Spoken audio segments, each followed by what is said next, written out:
Good morning, everyone, and welcome to the opening drive on 101 ESPN in St. Louis. It's 7 o'clock. Your time check brought to you by Clarkson Jewelers, an officially licensed Rolex jeweler with Brooke Grimsley and Super Bowl champ Kerry Davis. I'm Randy Carricker, and happy last day of November, everybody. How we doing? Oh, my gosh. You're right. Yep. Today.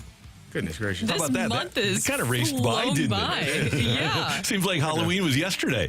Look at my watch. See what the day was. Yeah. I feel like as I've gotten older, I really do lose track of time. They weren't joking when they say that it really just flies by. Yes. It does. Yeah. It is flying. It is. Yeah. That's because we're having fun and making good memories along the Time way. does fly when you're having fun. Oh, Brooke, that's so cute. And we're going to have a fun show. This show is going to fly by because it's going to be so much fun. And Greg Amsinger is going to talk a lot. That's always a good thing. Greg will join us at the bottom of this hour. We're going to talk to Bernie Federko. We're also going to talk to Bengie Molina, the brother of Yachty and the Cardinal Spanish language broadcaster. He has a big charity event coming up this weekend. And also Jeremy Rutherford on the Blues, who play tonight here on 101 ESPN against the Sabres. Pregame at 6, face-off at 7. Blues lost their last game in Minnesota on Tuesday night, 3-1. The days all fly. They're just all jumbled together. Well, you kind of want to fly past that, right? Yeah. And no Tage Thompson tonight. He's on the injured list. So we're going to miss out on the former 6'7" Blue, who's become one of the most productive players in the NHL. You always make that trade. 100 times out of 100, you trade a guy for a guy who leads you to a Stanley Cup. And obviously, Ryan O'Reilly did win a Conn Smythe trophy. 100 times. Do you guys feel that way? If you make a trade and you win a championship as a result of that trade, do you make that 100 times out of 100? Oh, Definitely. yeah. I do too. I can't believe that there are people out there that say, "Oh no, you take the future of Tage Thompson and continue the Blues 52 or whatever it was year malaise, and then you wind up trading Tage Thompson and he winds up winning a Stanley Cup elsewhere." No, that's not the way to do it. You take the championship, you take the cup, you kiss the cup. Yes. There's no way that anybody realistically thinks that, though, right? Oh, no, text in, 657, 314-399-9646, 314-399. Yo-ho! If you, right now, and you're anonymous, you can say it, if you would take back the Tage Thompson, Patrick Berglund, Vladimir Sobotka trade, somebody else was in there, for Ryan O'Reilly. If you would take that trade back, if you were a fan of the Blues because you think Tage Thompson is going to be a superstar for 10 years. Yeah, no. Meanwhile, Craig Berube joined the Fast Lane yesterday. He joins them every week, and he talked about getting ready to play this game tonight. Yeah, it's a huge home game. We'll be ready to go. I'm not too worried about that. I think they're back home. They had a day off today. They're rested. They'll be coming out. They'll be rested tomorrow. And, listen, it's just mental right now. It's a mental grind right now. Each player's got to understand that, and they got to battle through that grind. That is something that is really difficult in hockey. And it's not new. It's just that I think other eras, this is, waving my fist at the cloud, but other eras were better at playing hard in a higher percentage of games. And it used to be, that's what the Blues sold. The Blues sold that we come to work hard every night. Back in the Brian Sutter as captain days, that was their thing. And when John Davidson came here, and this is now, Davidson, he came here in like 06.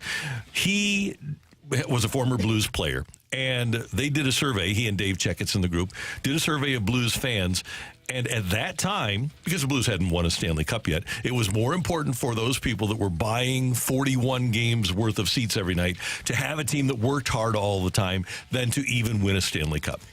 I think that when you hear Berube talking about the mental aspect of it, it's so important and it's so overlooked. Oftentimes, all of us always assume, oh, he's athletic, oh, he's great in physical shape. But the mental side of it, the will and the want to do it every single day, even when you're tired, is what separates great teams, great players from average or average players and average teams. Those are the things that changes. If you are willing to do something when you are dog tired, when you don't want to get up, when you don't want to move, when your body is sore, but you still get up and you perform at an elite level, that's when you become a great team and a great player. And it's all mental.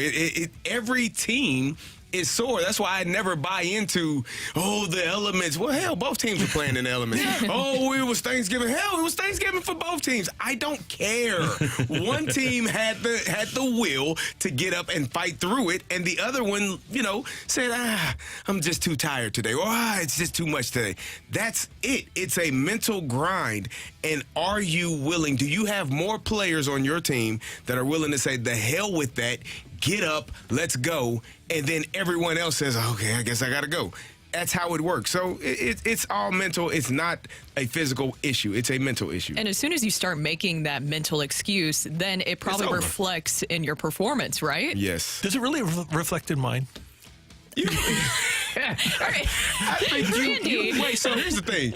You say you don't give 100%, but you are the first one here every single day, correct? That's correct. Brooke and I walk in, 6:45, 48, 53. I'm just making coffee in the workroom. If it's a really bad day. If it's a great day for me, I'll get here at 6:35, right? You are here about 6, I would assume about 6:10, 6:15 every single day. Yeah. So, you make a conscious effort, whether you want to or not, to get up, get out, and get here on time and be ready to work. I don't want to get stuck in the snow. Hey, there's also Thursday Night Football tonight on Prime. Al Michaels and Kirk Herbstreit will have the Seahawks. And how about them Cowboys? They're 8-3. Are the Cowboys a Super Bowl threat here? I kind of think they are. I don't think so. I'm glad to hear that. Yeah, I don't think so. I think they're the third best team in the NFC. Detroit was up there. I told you a while ago, I didn't think Detroit was as good as people were saying they were. But the Philadelphia Eagles are as good as they've been advertised. The San Francisco 49ers are as well. And then you got the Dallas Cowboys. I think they're right there behind those two. But Philly and San Francisco are so much better, in my opinion, right now. And Dallas, they won some games, but I don't think that they won games that are really turning your head and saying, oh, yeah, they are moving in a direction that feels like they could be in a Super Bowl. I think it's going to be too tough to beat either one of those two teams in a divisional round and maybe in a conference championship. Thank you. Is it just the feeling that you just feel like the Cowboys will not be able to kind of pull it off, even when they look like they could? Is it just the feeling they won't be able to? They really haven't played. They haven't beaten a great team, have they? No, they've beaten the Giants twice. They beat the Jets. They beat the Patriots, who is the worst team in the league. They beat the Rams, the Chargers. They beat the Panthers and the Commanders. Those are not teams.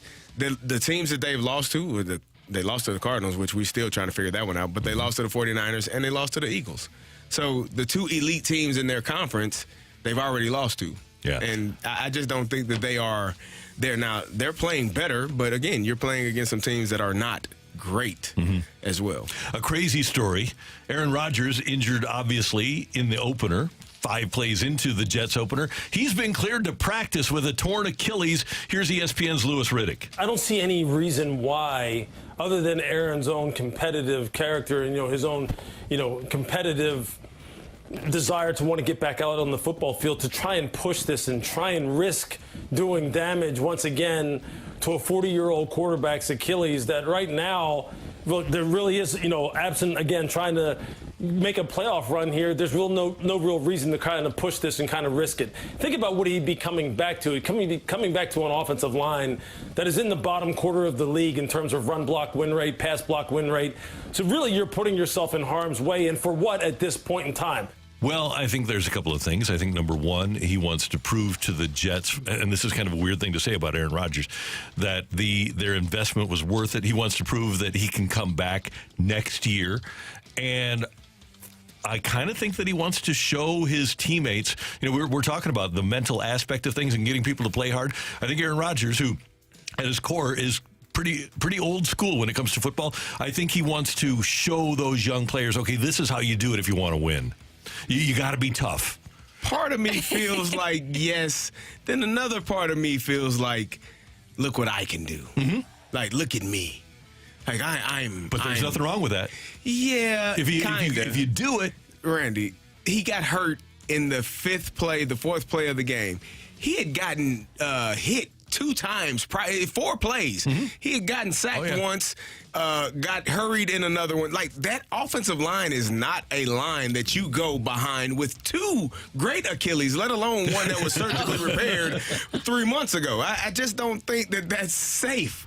And if you are the head coach or the owner of that organization, you have to take a realistic look at what you have and say, hey, Aaron, we love you. It's wonderful, but don't go out there behind those guys. And Brooke, one quick thing. He texted Neil Atreche, the doctor that did his surgery. He's out in L.A. During halftime of that game, he texted him today, I got to come in and have surgery on the Achilles. And he's on record as saying that he wouldn't do this. He wouldn't start coming back unless he got clearance from the best ankle doctor, the best Achilles doctor in the world, that Neil Atreche out in L.A. I think that's how you pronounce his name. But anyway, he got clearance from his doctor. Okay. It just concerns me. But with what you're saying, CD, I 100% agree with you. I would be saying, hey, look, we gotta, we love you, but we don't exactly need you right at this moment. But my question is, how do you tell Aaron Rodgers no? Just the way you tell him. I think you have to, as a coach, as a owner, as a player, a person that is in charge of making sure your players are safe. You have to sometimes you have to protect the player from themselves. We naturally get up, body sore, hurt. I'm going to push through, torn Achilles. I don't need an Achilles. What the hell do I need it for? We're going to fight through it because that's what, and he's on the tail end of his career. He does not want to walk away, and he didn't want that to be the end of his career, to go down 4 plays into the season and never play again. He wants to play again, no question. But as a coach, as medical staff and medical members, you have to protect him from himself, especially if you know the people in front of him may not be able to. Do you know how fast those guys are going to be coming around that edge? Yes. Well, and you have to evaluate Tim Boyle. If you're the Jet. You don't have to evaluate Tim Boyle. You've seen more than enough of Timmy. Yeah, Timmy. You don't need to see Timmy. You don't need to see that. You've seen Zach. You've seen Timmy. You've seen Mike White. You got to see Joe Flacco. All of those guys over the last couple of years. You know what you got. Yeah, you don't need to do that. It's the opening drive on 101 ESPN. We're off and running. Coming up, it's Sick of It. Get your text into the Air Comfort Service text line, 314-399-9646, 314-399-YO-HO. And don't forget, you can watch us on our Air Alliance Team studio cams. Just go to YouTube, type in 101 ESPN STL, and you can watch us on YouTube today as well. And I'm glad, if you already are, that you are doing so. Coming up next, it's Sick of It. We want to hear from you on the opening drive.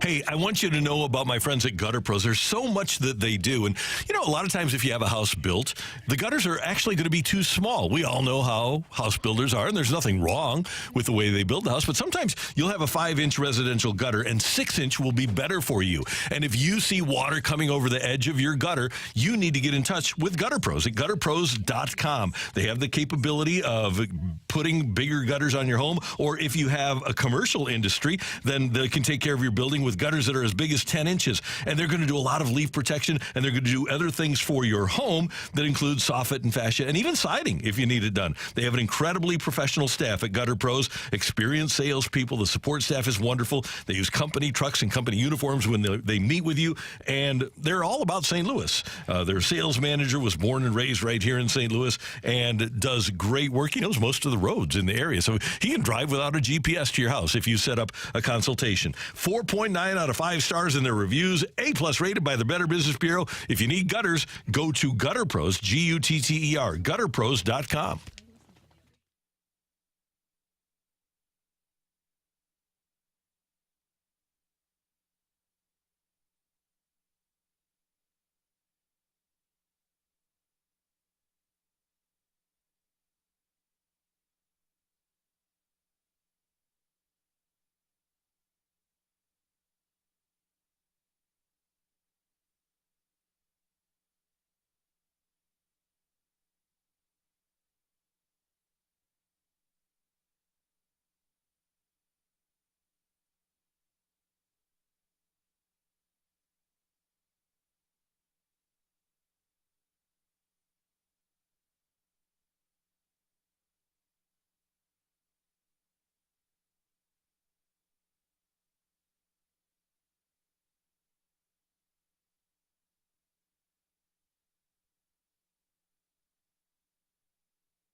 Open up your 101 mobile app for your chance to win free tickets to see Sammy Hagar, bringing the best of all world summer tour to Hollywood Casino Amphitheater on August 31st.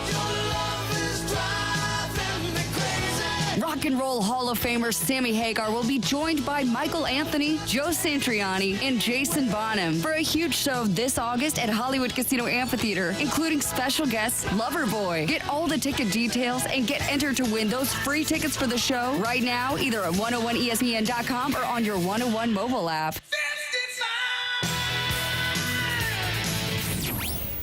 This is the opening drive on 101 ESPN. Brought to you by Sumner One.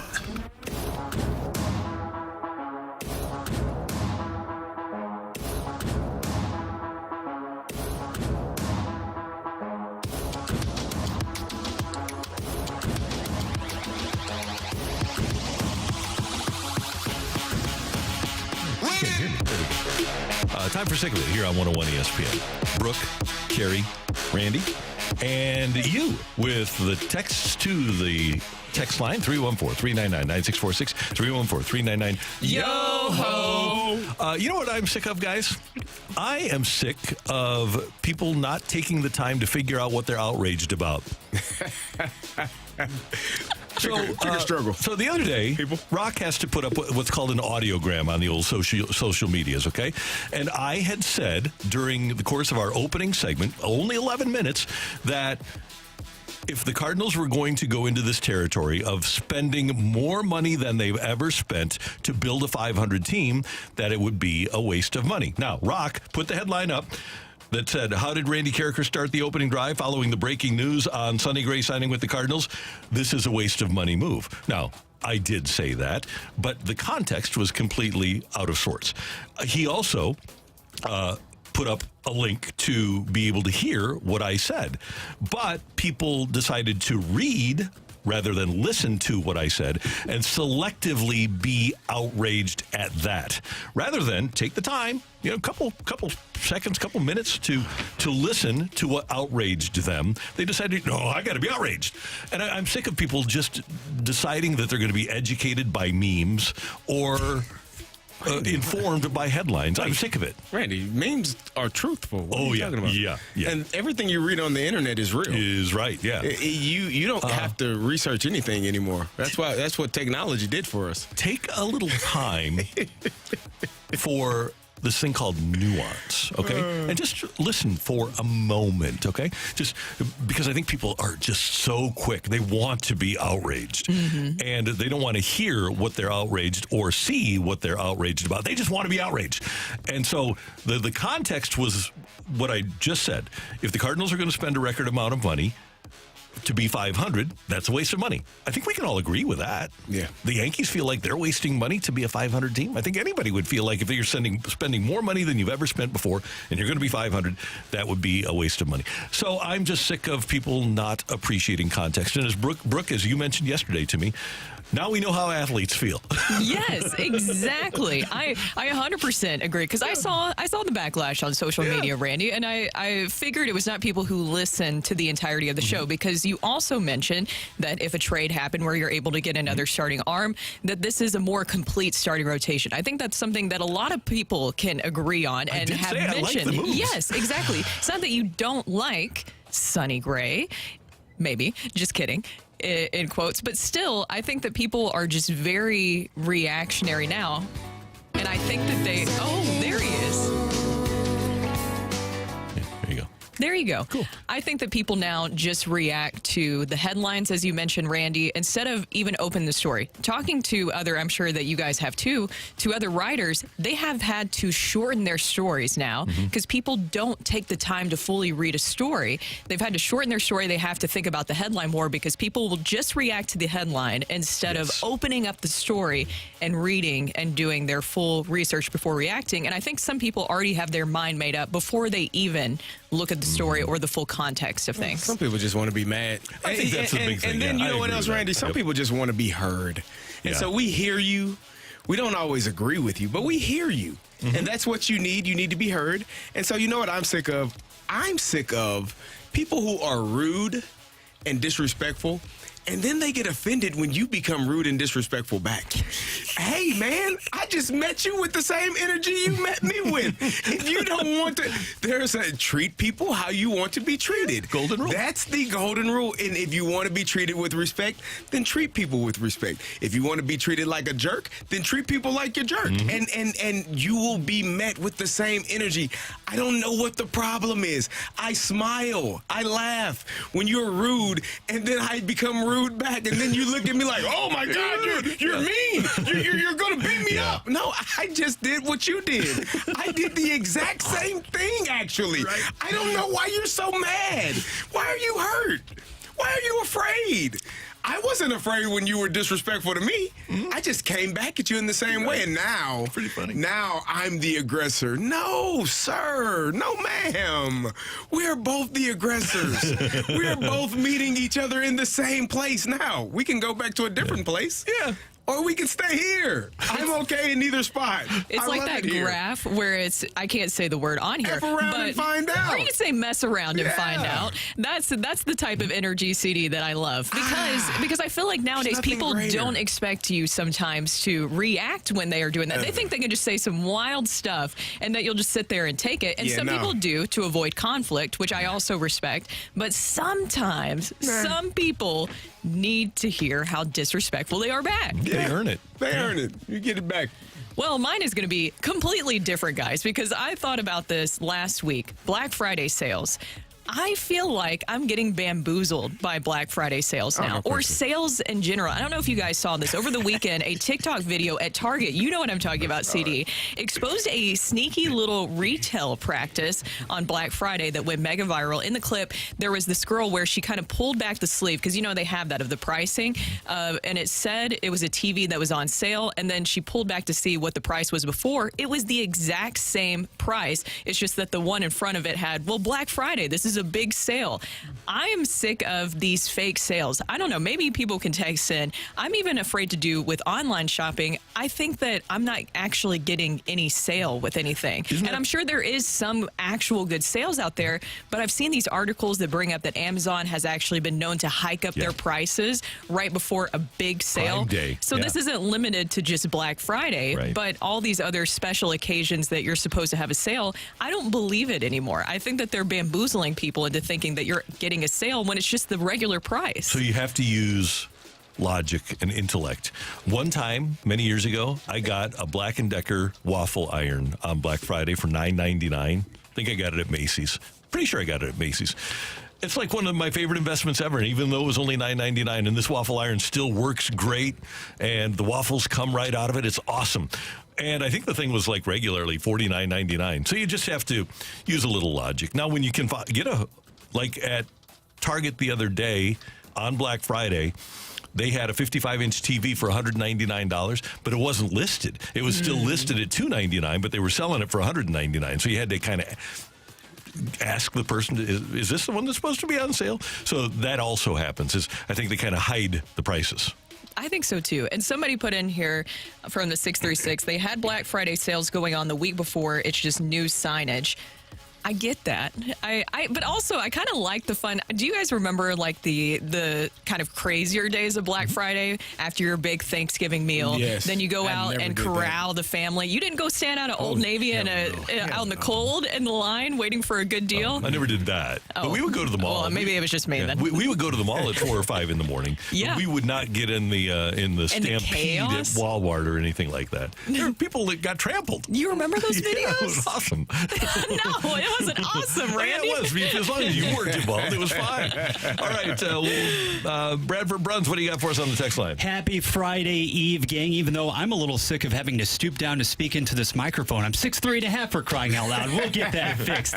From the 636, people who clog the whole entire aisle at the grocery store, oblivious, cannot get out of the way. Sick of it. I would say it's the holiday season, but that is par and parcel these days, huh? Okay, kids. I go NASCAR. Rubbing is racing.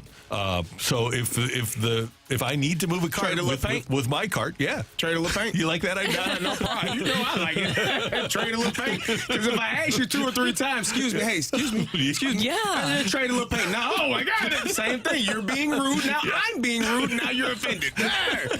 Go figure. That's amazing. It goes the other way too. Of where some people you just get over to a spot in the aisle, right? And then somebody just gets. Have you had that happen where somebody gets in front of you, like you go to get milk or something, and you're going to grab it, but then somebody comes in and they're like, "I'm going to grab mine too." You're like, "Whoa, personal space a little bit here." I don't have many of those issues. No, People don't. You can just give them a look. Well, they don't just because I will. Hey, Are you crazy? Have you lost it today? Are you okay? Are you not feeling well? You're not feeling well. You're okay. Okay. Interesting one from Lisa. I'm sick of the Cardinals not having any X Factor athletes. Your interpretation? Ooh, I would argue that Jordan Walker is an X Factor, and athletically, they have multiple X Factors. Do they have X Factor baseball players at the moment? I mean, Tyler O'Neill is an X Factor athlete, right? Lars Nootbaar, from a baseball perspective, can be an X Factor athlete. Mason Wing clearly is an X Factor athlete, but their X Factor baseball players in their prime right now are Arenado and Goldie. But I would argue that if Walker, Wynn, and Nootbaar reach their ceilings, they're going to be pretty formidable baseball players. I agree. Man, I think they're going to be really good. I would hope that they are allowed to use that athleticism. I would hope that they are allowed to get on the base paths and take opportunities to steal a bag or put themselves in scoring position. I hope that they are allowed to do that next season because it's going to help this team tremendously if they are able to do that. I think that Nolan Arenado, I know that this was not a good season for him, but I think he has the X Factor stuff. He's obviously a superstar, but I think another person who has the X Factor specifically for the Cardinals is Brendan Donovan. Yes, he does. And especially as a leadoff hitter, getting on base now. Is he going to be able to utilize the athleticism of a guy like Wynn? No. But as a rookie, he had a 394 on base. And even last year, once he got rolling, he got off to a bad start like everybody else. And before he got hurt, offensively, he's really solid. And he's so versatile defensively. I'm intrigued to see what he does at one position. I hope that Brendan Donovan is just the second baseman, and they let him play the position and get better at it and get reps and see what happens. It's amazing if you could just play one position every day. Yeah, how good you could be at it. I get the sense that that's what Ollie wants. Consistency? I really, yep. And I think I don't know if they're taking a cue from Whitey's Cardinals or Tony didn't do it as much, but especially the Braves of last year. But it should be Nootbaar, Edman, Walker, Arenado, Wynn, Donovan, Goldie, and then the two catchers probably split time with Contreras playing 100 and Herrera playing 60. That should be, for 130 days of the season, your lineup, in my opinion. Hopefully. Yeah. One more. There it goes. 'Tis the season from the 618. I'm sick of all of these political text messages I keep receiving. No, you're not getting my money, and my name is not Delberta. That's a lovely name. Block the number. Somebody put you on a list, because I'm not getting those text messages. Yeah, I get one from somebody named Lucas Kuntz. I have no idea who he is. I've heard that one. Randy, so I do at times call. I'll answer and talk. Hey, what do you, or I'll text back. What are you running on? What are your beliefs? I want to know. Now let's have a conversation. And if there aren't, then why would I send you? That's the thing. These people are getting paid by political operatives and really have no idea. I remember one time, and I don't even remember what year the election was, but the person that was making the phone calls didn't even realize what party their person was with that I was asking ridiculous about. Yeah. What are we doing here? Yeah. So they're making a few bucks, I guess. And well, no, I should say I feel bad. I don't. I love toying with people that cold call me. I love toying with them. I get yelled at home, but I love doing it. David does the exact same thing at home. I'm like, please, just let them go. Oh, no. You're just toying with them. Waste each other's time. Hell. Yep, let's do it together. Same energy, man. Same energy. Thanks, Rutherford. You're welcome, and it's Audra, according to some who try to reach me during the season. Coming up next, our buddy Greg Amsinger, MLB Network, and he had an interesting show last night. He'll join us next on 101 ESPN.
Hey, when you are getting ready to sell your home, you want to have the best sales agent. You want to get the most money, and you want to sell the fastest. And you can do that with Gloria Liu right here in St. Louis. She has a proven track record and guarantees that she is going to sell your home in your time frame and with your price, or she'll buy it herself. Guaranteed in writing.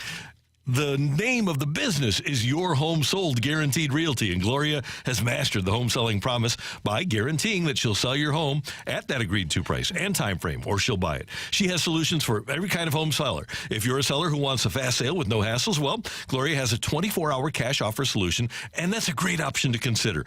There are no showings with this plan, no costly repairs, and you get to pick the closing date, and you always get the highest cash offer bid from Gloria's database of buyers and what she calls her cash offer bid box. She's built up a group of buyers over the course of 20 years. Call Gloria Liu if you're considering selling your home. Her number 314-325-6888, 314-325-6888, or visit GloriaHasTheBuyers.com.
Blues hockey is on 101 ESPN. Get the inside scoop on and off the ice with the Last Minute Blues podcast with Jamie Rivers and Donnie Fandango of 105.7 The Point. Blues opinion, talk, and speculation. It's what we do. Download the Last Minute Blues podcast on the 101 mobile app or at 101ESPN.com.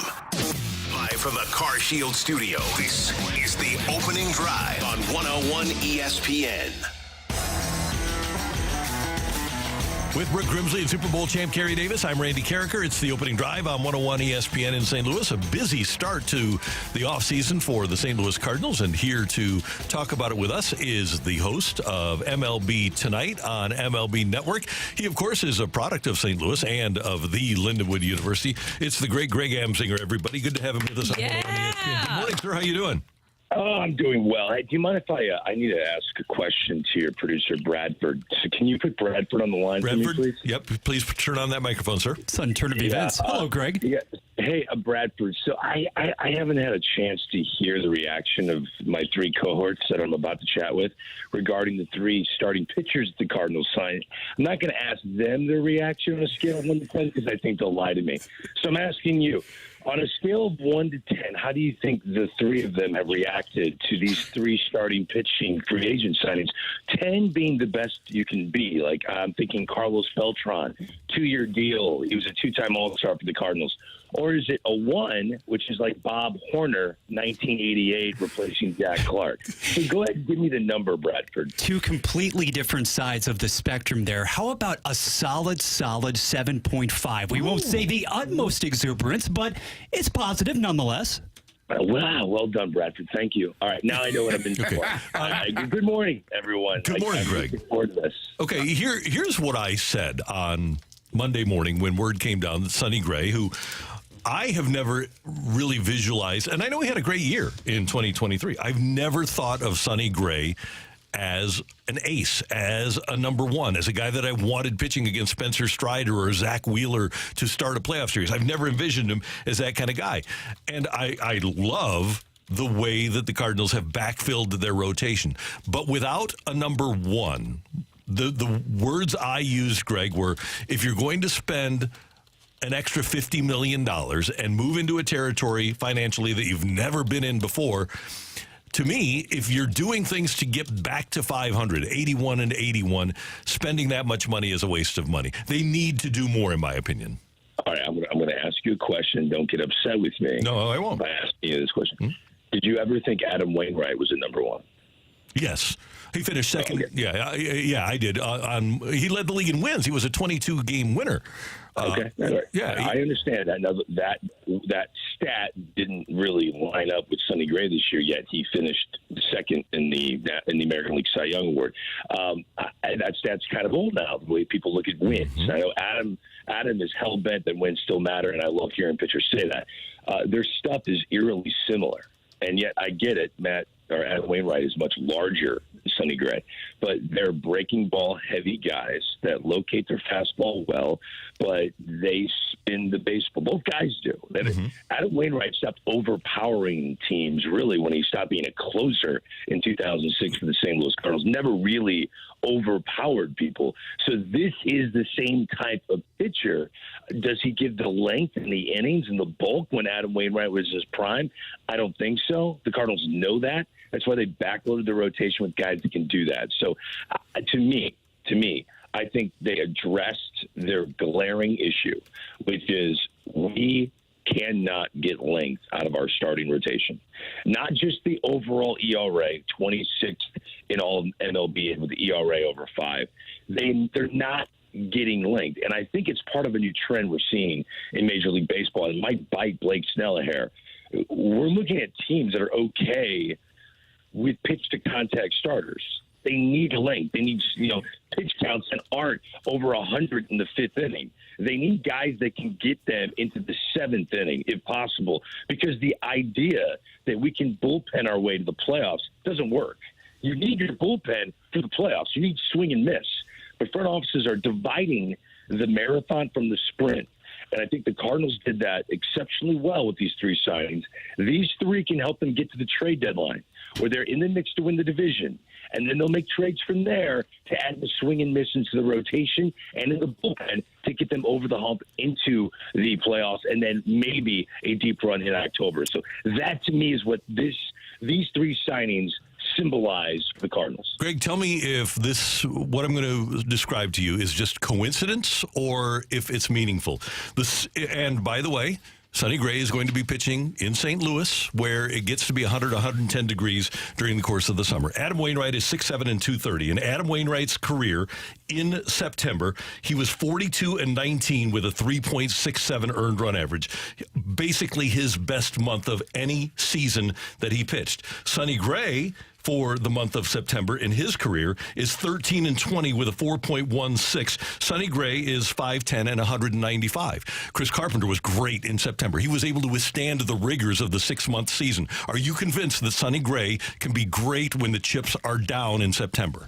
Yes, because we're looking at a guy who changed his career this past year. They literally named a new pitch because of him. I look at slider. two starters. Yeah, it's a Sonny slider. Gray, the sweeper, which is more right to left bend on a breaking ball than just a tight slider. So he literally, because of his ability to spin a ball, which has always been amazing, going back to his days at Vanderbilt, he decided to really play with it.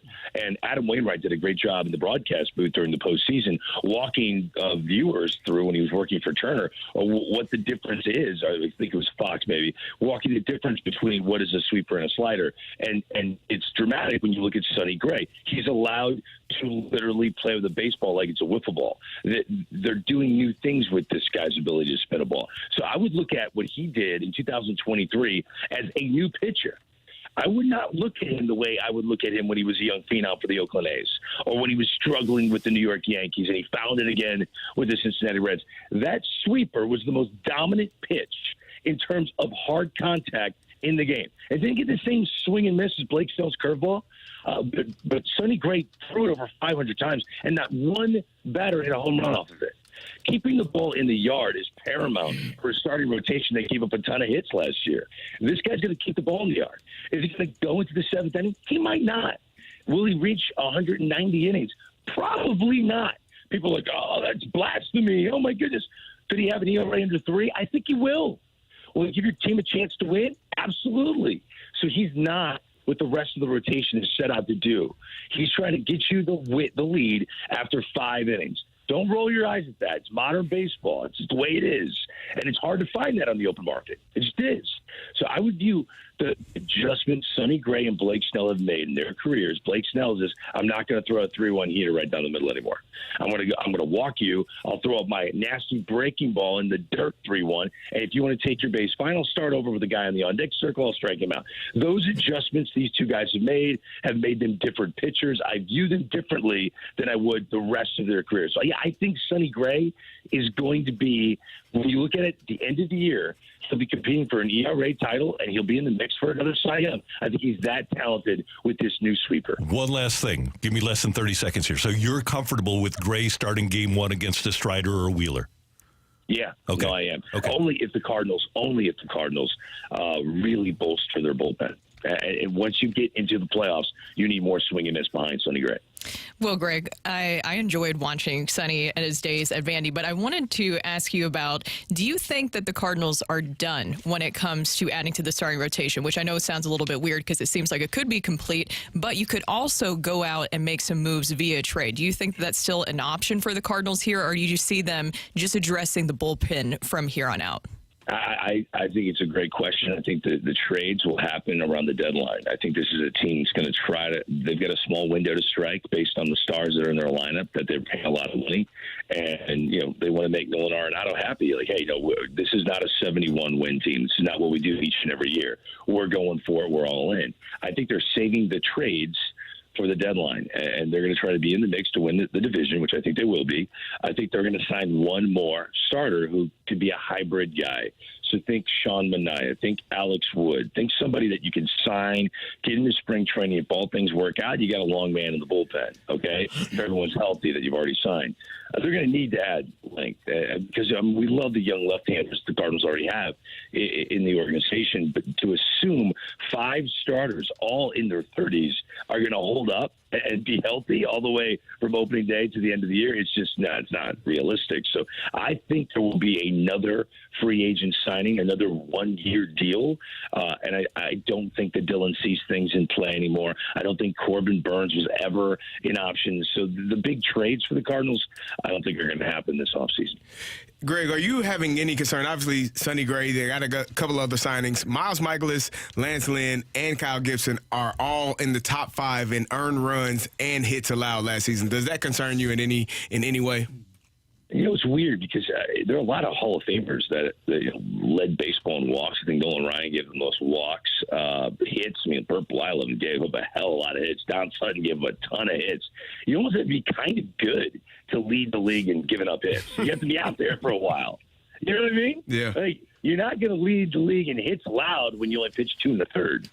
So they've got a different leash. There's trust there. And we had a great conversation last night on MLB Tonight about Blake Snell and his evolution where, like I said before, he's not going to give it on a 3-1. And I did a list of the most effectively wild seasons and with baseball history, the guy who led the league in walks. Here we won a Cy Young with a 2.25 ERA. Al Leiter, who was on the air with me, had a great year in '96 where he led the league in walks, but finished with 16 wins and a terrific ERA.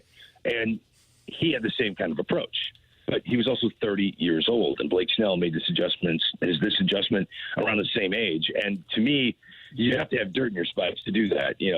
Matthew Liberatore is on a strict pitch count, and they don't want him nibbling. Even though I think he could have the same Blake Snell approach, which is I'll just get the guy in the on-deck circle. But these young pitchers aren't allowed to do that. They have to give in. They have to get back into the count. And to me, I look at pitching differently, and the front office of the Cardinals, they know they're not a top 5 budget market team. The Yamamoto thing, those waters are too deep. So they had to go with a different approach. Weak contact, and let's get as much length out of our rotation as possible, because no matter what we do to this bullpen, it's going to be on fumes by the time we get to September. So they've got a bunch of 30-plus-year-old starters who they trust, right, to do whatever they need to do to stay longer in the game. And I think it's a new approach. Other teams are taking it. To have a bunch of starters out there and have openers and to think you're going to bullpen your way through, that was a bad idea from Jump Street. And I sat on a plane next to Brian Kenny, and I aired him out over it. I aired him out over bullpenning and Jason Hayward. And I think Jason Hayward still owes Brian Kenny about $75 million. I'm not kidding. Greg, you had an interesting conversation about analytics last night, about analytics being used as a tool or basically being what your franchise is about.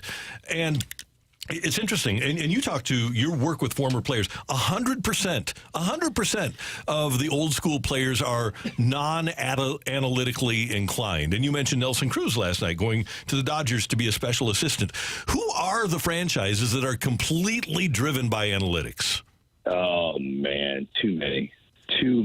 And it's probably something I don't want to blast organizations for their approach. I'm not going to name them specifically, but it is it's unfortunate how at times we have such a copycat league. To me, and I've always believed this, the great front office GMs are either former players who understand the humanity of what the sport actually entails, or very curious and comfortable in their own skin general managers. Well, who am I talking about? Theo Epstein. Theo Epstein was one of the guys. He was in the clubhouse every game, every home game, and he partied with players. I'm not saying he had to go out and party with players, but he knew them on a first-name basis and knew their families, hung out with them. They loved Theo. There's not one player that played for Theo that didn't love him, okay? He understood the humanity, and he asked baseball players questions about being baseball players. What's it like? Well, the spin rate says this guy's slider should be unhittable, but you had 2 hits. Does it look that? How would you compare a slider? Like, he's curious because he's not out there doing it. So to take an approach where you're never going to ask baseball players or former baseball players what it's like to actually be in the moment, it's a recipe for failure, man. If you don't understand that these aren't robots out there and they're human beings, and you're not curious to know, and you think that the spreadsheet's got all the answers, and anytime you're in a bind, grab an iPad. These front office executives are operating like my son was when he was 7 and he was in trouble at dinner. Like, you give him the iPad and he's going to sit there quietly and watch some Nickelodeon. Like, it's to me, it's not the approach to winning a game. And we've got front offices. I'll just leave it at this in terms of how haywire things have gone. There are front offices that have a whiteboard after games, and these are minor league teams that are doing this, where they are ranking the 5 best hitters in the game tonight.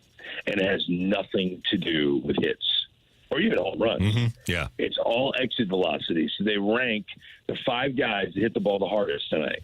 They might all have gone 0 for 4, and we might have lost the game 15-2.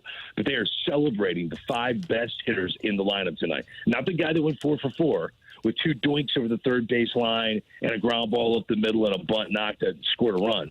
It has nothing to do with winning a game. It's next-level stats that really aren't helping you win anything. And that, to me, is a disconnect that's got to be flushed down the toilet You need people in the front office that understand the game and know how to play it. It's a game. Try to win. Greg, I heard a story last year at the major league level where there was a team that lost the game, and after the game, the manager said that other team would much rather have our at-bats than their at-bats. It's exactly what you're talking about. Hey, you're headed to Nashville. The show MLB Tonight going to be emanating from the winter meetings. Last thing, where does Shohei Ohtani land? When you announce Shohei Ohtani has signed X, who is he signing with? I signed up the Los Angeles Dodgers. This thing has been set in stone for the last 3 years. So I like the idea of the Red Sox because of the connection to the New Balance headquarters. He's just now the face of New Balance, but I think he'll be wearing Badger blue. I so much so that when he won the MVP, I hosted that show, and he had a new dog. And his handler said we weren't allowed to ask him what the name of the dog is. And I really believe it's because the dog's name is Blue. I think I think it's all connected to the Dodgers. So that's where I think he's going. I think he's going to be a Dodger. Greg, fun fact. You've been in our studio. Right below us is New Balance, and right there on the front, New Balance has a sign that says locally owned, nationally known. New Balance is owned by Brown Shoe right here in St. Louis. Well, and it's now, what's the name? It's not Brown Shoe anymore, I don't think, but New Balance is owned right here in St. Louis. Wow. Yeah. Well, I've been told that they have a headquarters. Their main headquarters are in Boston. Yeah, that's exactly right. Yeah, but they're owned here. Oh, so maybe that's why they went a little light with Lance Lynn and Kyle Gibson. There you go, brother. There you go. Zaylock is listening right now, punching his dashboard right now in his Land Rover. Yeah, he was probably not listening today.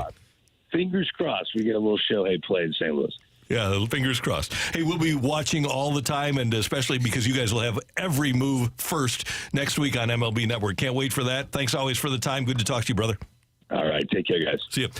That's Greg Amsinger, MLB Network on 101 ESPN. And they are all over the winter meetings when they happen down in. Is it happening at the Opryland Hotel? It is. Okay. Yes. That's a monster. I've been there before for when they have those meetings. So I remember getting called to a press conference. I don't even remember what it was. It took a half hour. You get lost in there. You get lost. And guess what? They've expanded it. And they've added a water park. So it's even more insane in there. Wow. But it feels like you just have to run around and get lost in the place. Yeah, I've been there. Amazing. You probably have. Yeah, it's a really cool hotel. And they decorate it really nicely for Christmas, so it's really fun to see.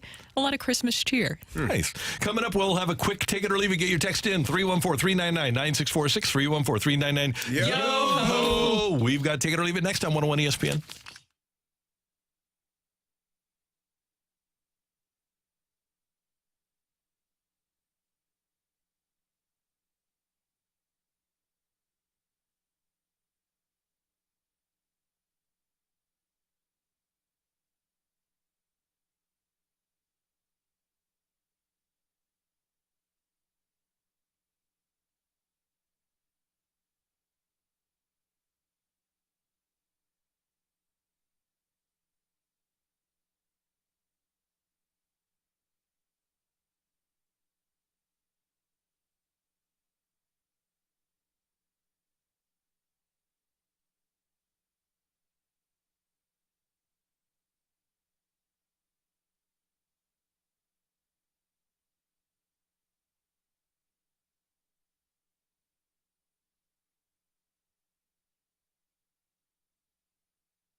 WXOS HD1 East St. Louis. 101 ESPN is driven by Auto Centers Nissan, home of the lifetime warranty and 30-day return.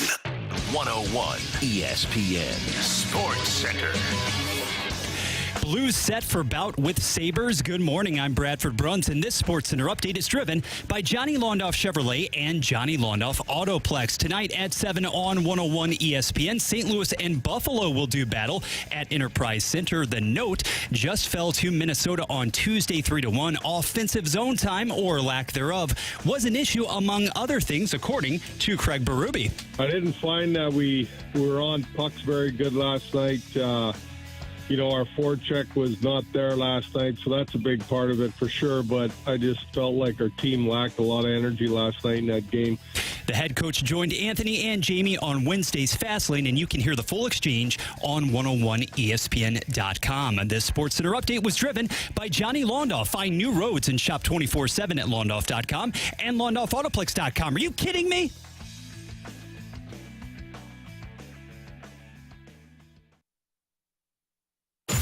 Time for Take It or Leave It. Want to say something? Put it out there. If you like it, you can take it. If you don't, send it right back. Get your text into 314-399-9646 and give us your Take It or Leave It. Brought to you by Gloria Lou Realty. Visit GloriaHasTheBuyers.com and start packing. That's my final offer. Take it or leave it.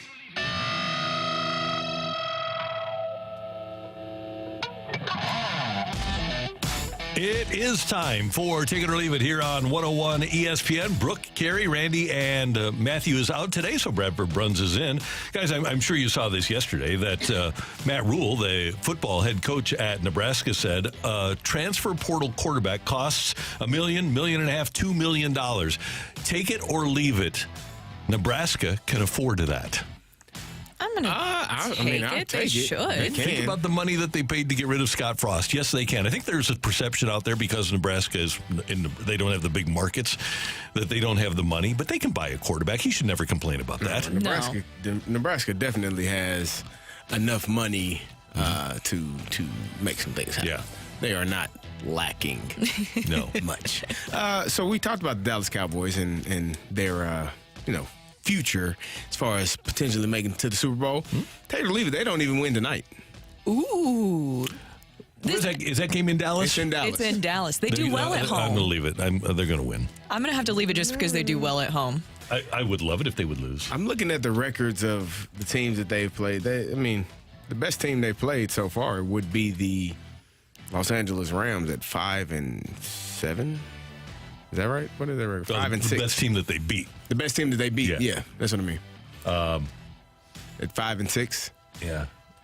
Commanders won 4 games. 5-0 at home, though. They beat the Giants twice. They've only won 4 games. They haven't played really any. This might be the first team that that has a winning record that they have a chance to beat. They haven't beaten many good teams. Do you think the clock might have struck midnight for Geno Smith, though? I don't think Seattle's that great. Yeah. They got to find a way to get the ball to DK Metcalf. Yeah. Something is going on there.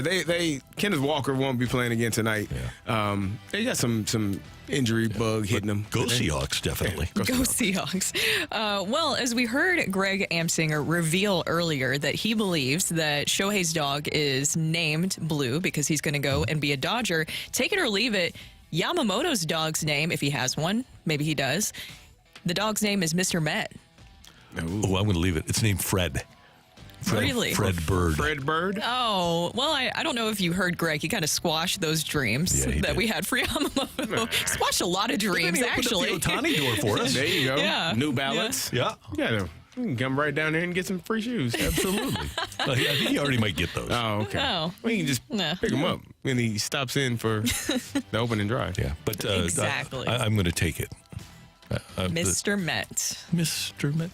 All right, what do you got on the text line there, Bradford? Time for a couple, guys. 636, take it or leave it. Keep Zach Thompson in the rotation and bump Steven Matz to the bullpen as a Ken Daly-esque piece. Take it. I'm going to take it. Was that Mozeliak that texted in? No, sure. You like Zach Thompson over Steven Matson? Well, I think he's got a chance to be more durable, and I kind of liked what Matz did in the bullpen. I did too. And it's he not got like, corrected. we always talk about the Cardinals about having an $11 million reliever. They paid Andrew Miller to do that, right? Yeah. It's better to get something out of the contract than nothing out of it. They didn't bring Andrew Miller in to be a starter. No, but just correct. Just forget about that. Minor detail. My point is that it's minor detail. It's not out of their bailiwick to do that, though, to spend that kind of money on a relief pitcher, regardless of the reason that you got him in the first place. Yeah. I mean, look at Brett Cecil. Brett Cecil was 30.5 over 4. His last 3 years in Major League Baseball, Andrew Miller with the Cardinals signed as a reliever, made 11.5, and then $12 million. So the Cardinals aren't averse to paying a relief pitcher $11 million. No.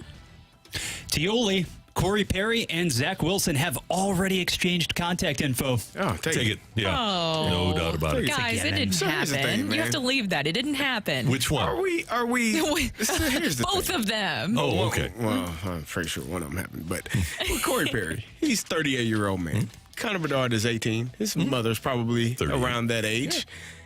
Yeah. Is it I mean, two adults. If it did happen. Doesn't matter. Teammates.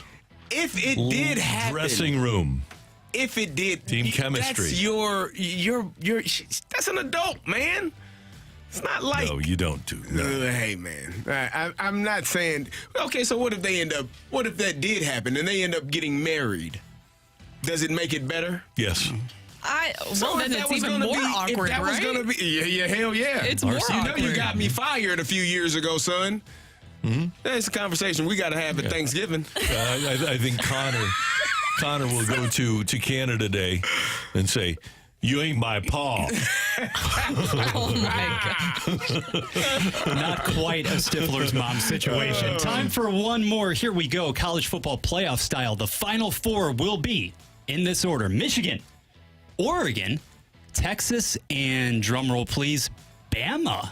Oh, I'm gonna leave that. Yeah, no, I gotta leave that. I'm gonna leave that. We all made a sour Bama, face. I don't know how Bama gets in. You said Texas? Yeah. Texas beat Alabama, so they'd be the Big 12 Alabama. So you're saying Alabama beats Georgia in the SEC championship game, obviously. Does Washington, even with a loss to Oregon in the Pac-12 championship game, get passed up by Alabama? That is a very good question. And Bama has now beaten number one, obviously, because they beat Georgia. Yeah. It's going to be crazy to watch it all. But, I mean, Ohio State is still ahead of Bama right now. Yeah. So you're just saying they just jumped past Ohio State. With a win over the number one team. Because they will not allow a college football playoff to happen without any SEC team. I think it might have to happen. And it has to if But it feels like it Ohio has State, to. if Alabama beats Georgia. At the end of the day, Ohio State, the schedule is over. Defeated no real program of beat Notre Dame. substance. They No beat real Notre program Dame of at Notre substance. Dame. Yeah. But here's the thing.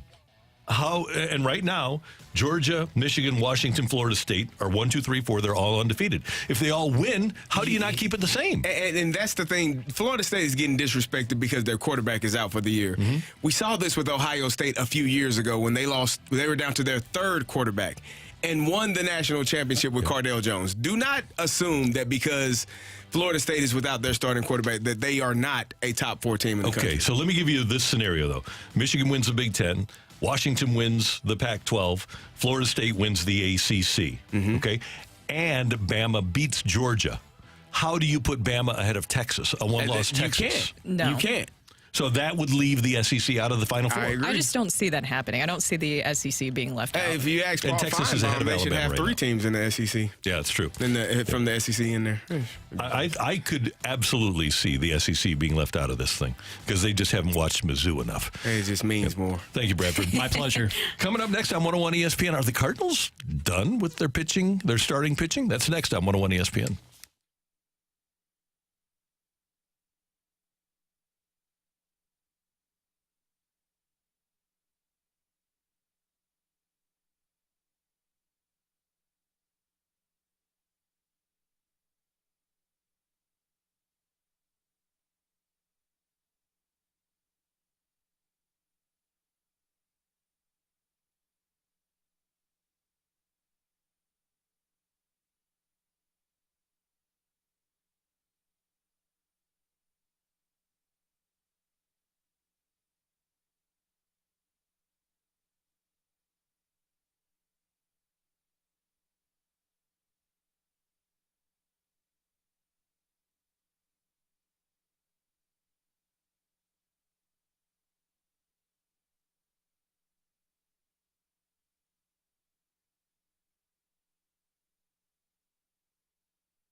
Live from the Car Shield studio, this is the Opening Drive on 101 ESPN.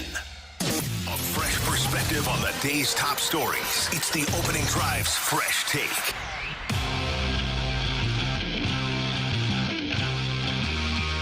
These three can help them get to the trade deadline, where they're in the mix to win the division. And then they'll make trades from there to add the swing and miss into the rotation and in the bullpen to get them over the hump into the playoffs and then maybe a deep run in October. So that, to me, is what these three signings symbolize for the Cardinals. Interesting take from Greg Amsinger. It's 8:11. Time check brought to you by Clarkson Jewelers, an officially licensed Rolex jeweler. So he's suggesting that the Cardinals' moves so far are what they're going to do. He says the cease talks with other teams, presumably the Dodgers and Braves, are far down the road, and he doesn't anticipate that the Cardinals are going to add another arm until the trade deadline.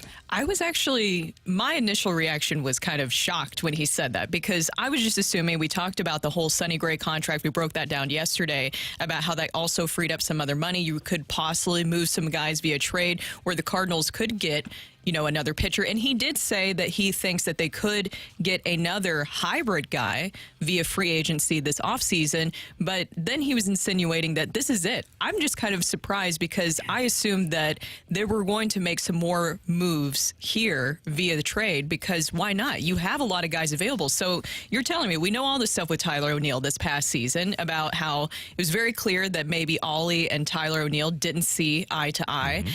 And there was the comments that Ollie made at the end of the season about kind of weeding some guys out. When I hear weeding some guys out, I'm thinking about moving some guys, maybe non-tendering them. They kept him around, so I thought a trade could be coming, and that still is a possibility. But then you also have Dylan Carlson. There's some other names available, so you're kind of going in with the same approach that you did this past season, where you were going in with a lot of different guys, a lot of different outfielders that you could have moved this offseason. And Kerry, my initial thought was these three moves to get a 2 and then a couple of other back of the rotation guys are really solid moves. But I am of the belief that the Cardinals still need to go get a number 1. So that's where I would come down if they did not make another move for another starting pitcher. Yeah, I told you, wait and see. And so if this is the method that they're going to stick with, this is the only additions that we're going to have all offseason in terms of the starting rotation, then, yeah, Greg is probably correct. It will be to get you to the point of the trade deadline, and now you make a trade for one of those aces, which I'm not really a fan of that process, because it's kind of saying, well, they're taking a wait-and-see approach. We'll see how well we perform, and if we make it to the trade deadline and are in striking distance, then, yeah, we'll strike. But if not, then cool. We'll just stand pat and do what we've been doing all season long.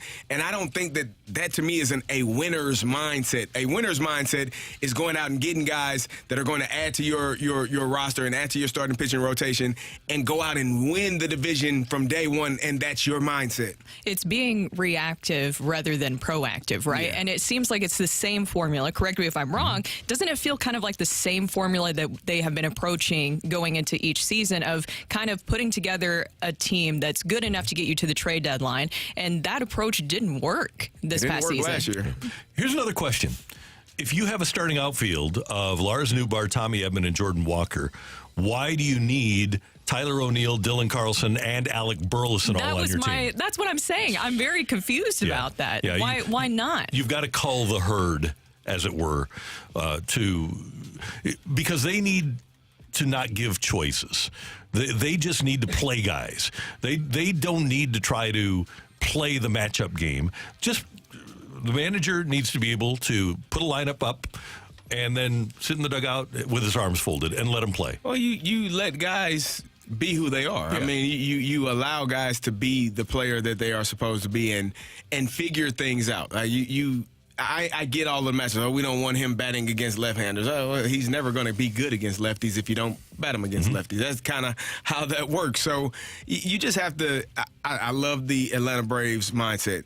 We're going to play these guys 140 games, 135 games at the same position every single day. They know where they're going to be batting in the lineup. They know where they're going to be playing on the field. There's a familiarity. There's a comfortableness of playing second base when you know who your shortstop is and how he ranges and how he gets to the ball ball and how I can flip it to him he's going to be, as opposed to somebody that maybe I only played 15 games with as opposed to 100 games with.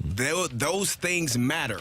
And so same thing in the outfield. I know this guy can get to this ball if I'm unable to. So just being comfortable with who you're playing with and where they're playing every single day, I think it makes your team better. That is Kerry Davis, and that is today's Fresh Take here on 101 ESPN. Brooke, Kerry, and Randy, and the Hall of Famer, Bernie Federko, joins us next on the Opening Drive on 101 ESPN.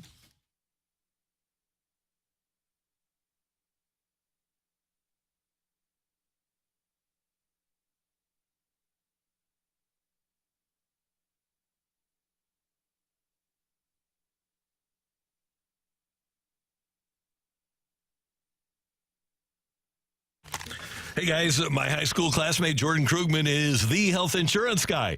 He was a Parkway North class of 80 guy, and if you need insurance for you or your company, you need to talk to Jordan because he makes insurance easy. Open enrollment for Medicare is open through December 7th. That's next week, and you can let Jordan help you with alternative plans, not only with Medicare, but if you need insurance. Jordan is an independent broker, and he works for you. He'll meet you at his office, over the phone, or on a Zoom, and he's going to save you money. For example, Jordan recently received a call from a business owner with 4 employees, and they're now saving $380 a month on his coverage. The health insurance guy also has great options for dental, for vision, for prescriptions, Medicare, and life insurance. Healthcare.gov is a last resort for you. The plans are costly and restrictive, so you need to get in touch with Jordan Krugman, the health insurance guy. Again, the website, thehealthinsuranceguy.net. You can give him a call. He's got his own personal cell with him, and you can set up a meeting right now by calling 314-602-4055, 314-602-4055. Get the best deal on the best insurance for you and your family with thehealthinsuranceguy.net.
This is the Opening Drive on 101 ESPN. Brought to you by Sumner One.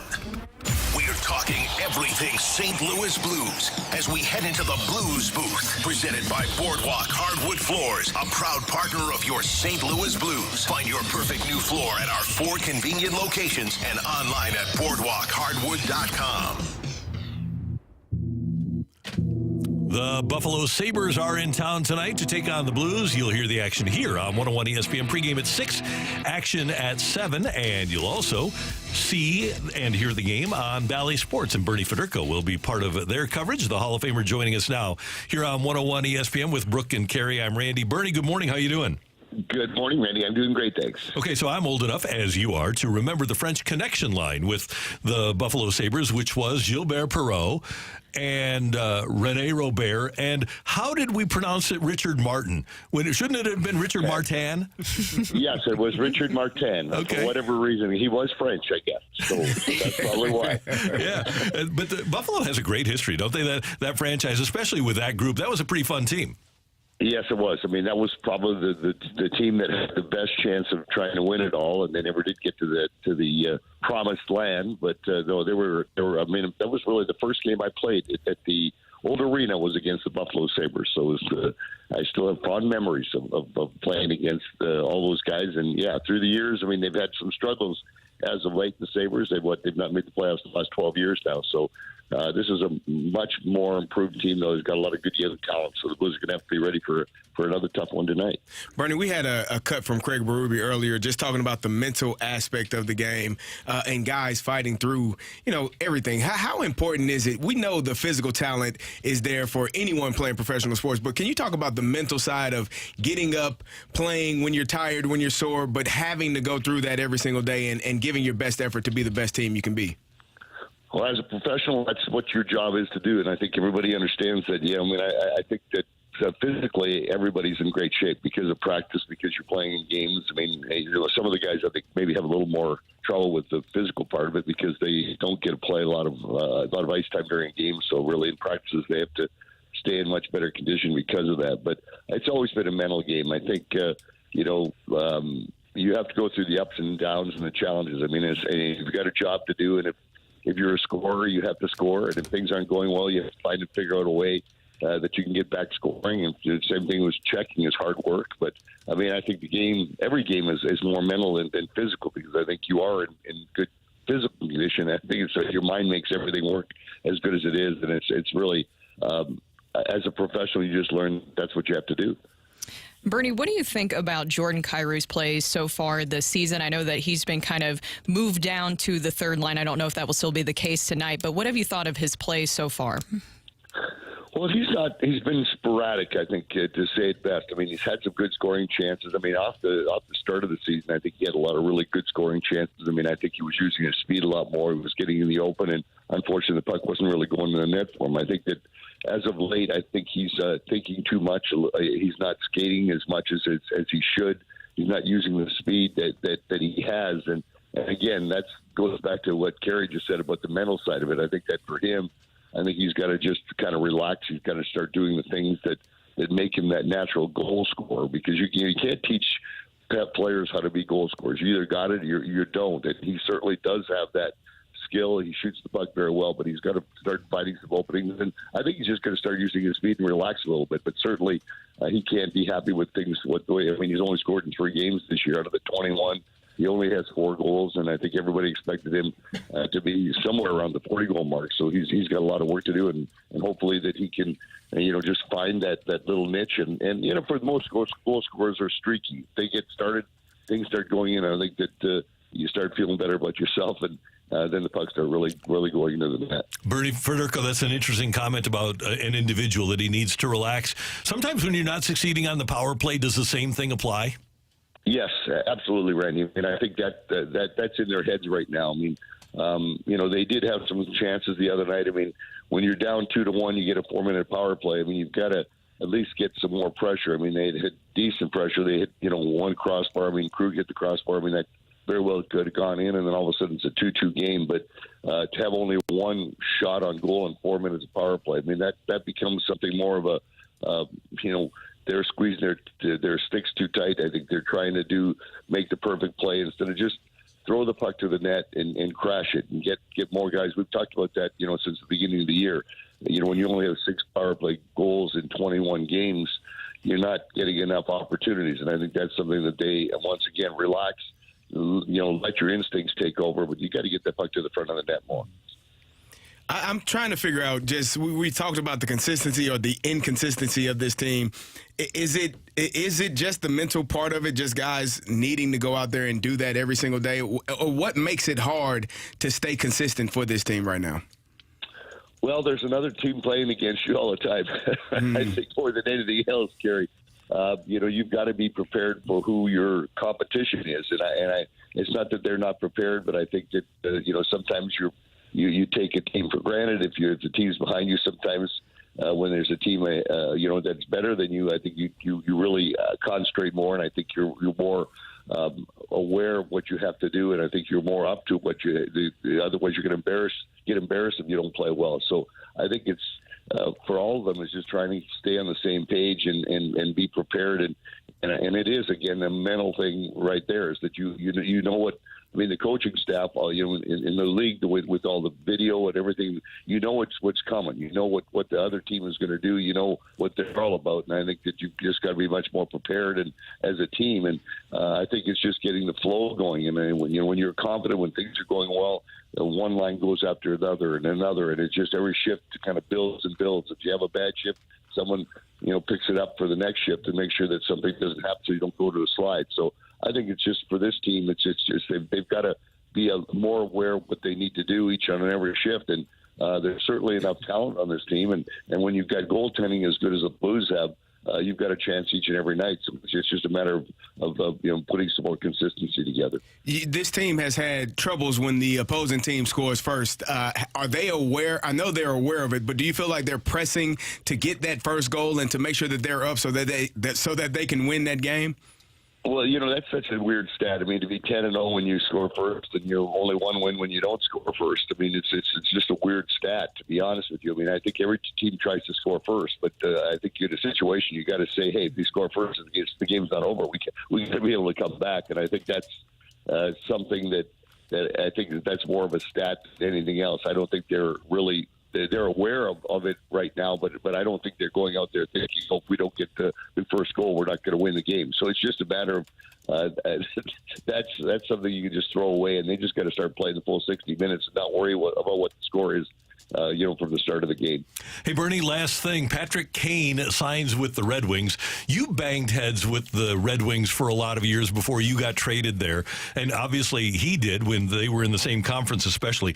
What was that like for you? And what advice would you give Patrick Kane to walk into that dressing room?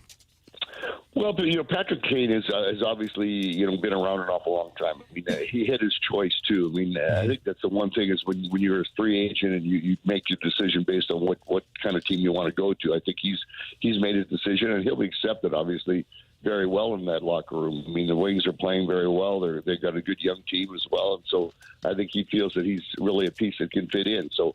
I think the biggest thing is that when you go somewhere else, I mean, and he just went through that going from Chicago to the Rangers last year. You become an outsider that's coming. So you're a new person in the locker room, and I think it's just like almost being a rookie again. You kind of sit back and see what's going on and do your job on the ice, but you really don't have much else until you really kind of get used to what the guys are all about and what their leadership group is all about. But he's a professional. He's been around, and I think he's going to add some real great talent to that hockey club. So I was kind of surprised that he went to Detroit. I thought he would have went to a team that really had more chance. I mean, I don't know if the Wings can say if they're really a contender right now, but I mean, when you read that Toronto was interested in him, so was Florida. I was surprised that he didn't go to a team that maybe would give them really another chance to win another cup. But he's certainly going to help the Wings, and I'm sure that they'll be very happy to have him as part of the roster. Bernie Federko, we always love talking to you. Thanks so much for the time. We appreciate it. We'll be tuned in tonight for the Blues and the Sabres. Thanks, guys. You guys have a great day. Take care. That is the Hall of Famer, Bernie Federko, on 101 ESPN. Coming up, we've got the fight. Bradford, do you need a fight or do you already got one? Actually, Kyle has embraced the challenge. He's ready for you. All right, like that. Kyle will join us in the fight next on 101 ESPN.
from you. Text us at 314-399-9646 on the Air Comfort Service Heating, Cooling, and Insulation text line on 101 ESPN. 101 ESPN Sports Center.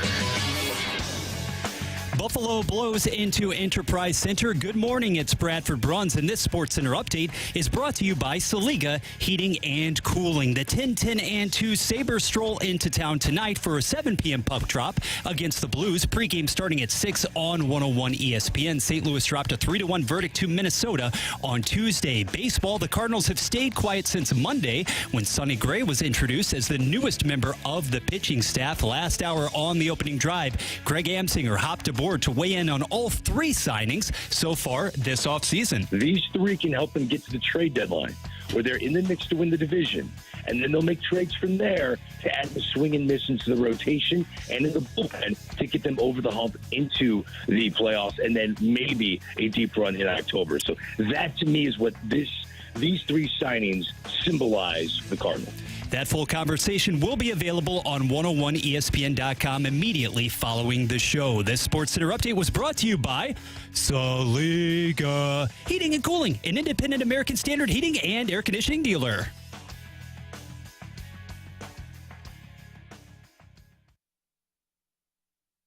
Welcome to the fight. In the red corner, Average Joe Listener. And in the blue corner, the undisputed king of morning drive. Please welcome Randy Carricker.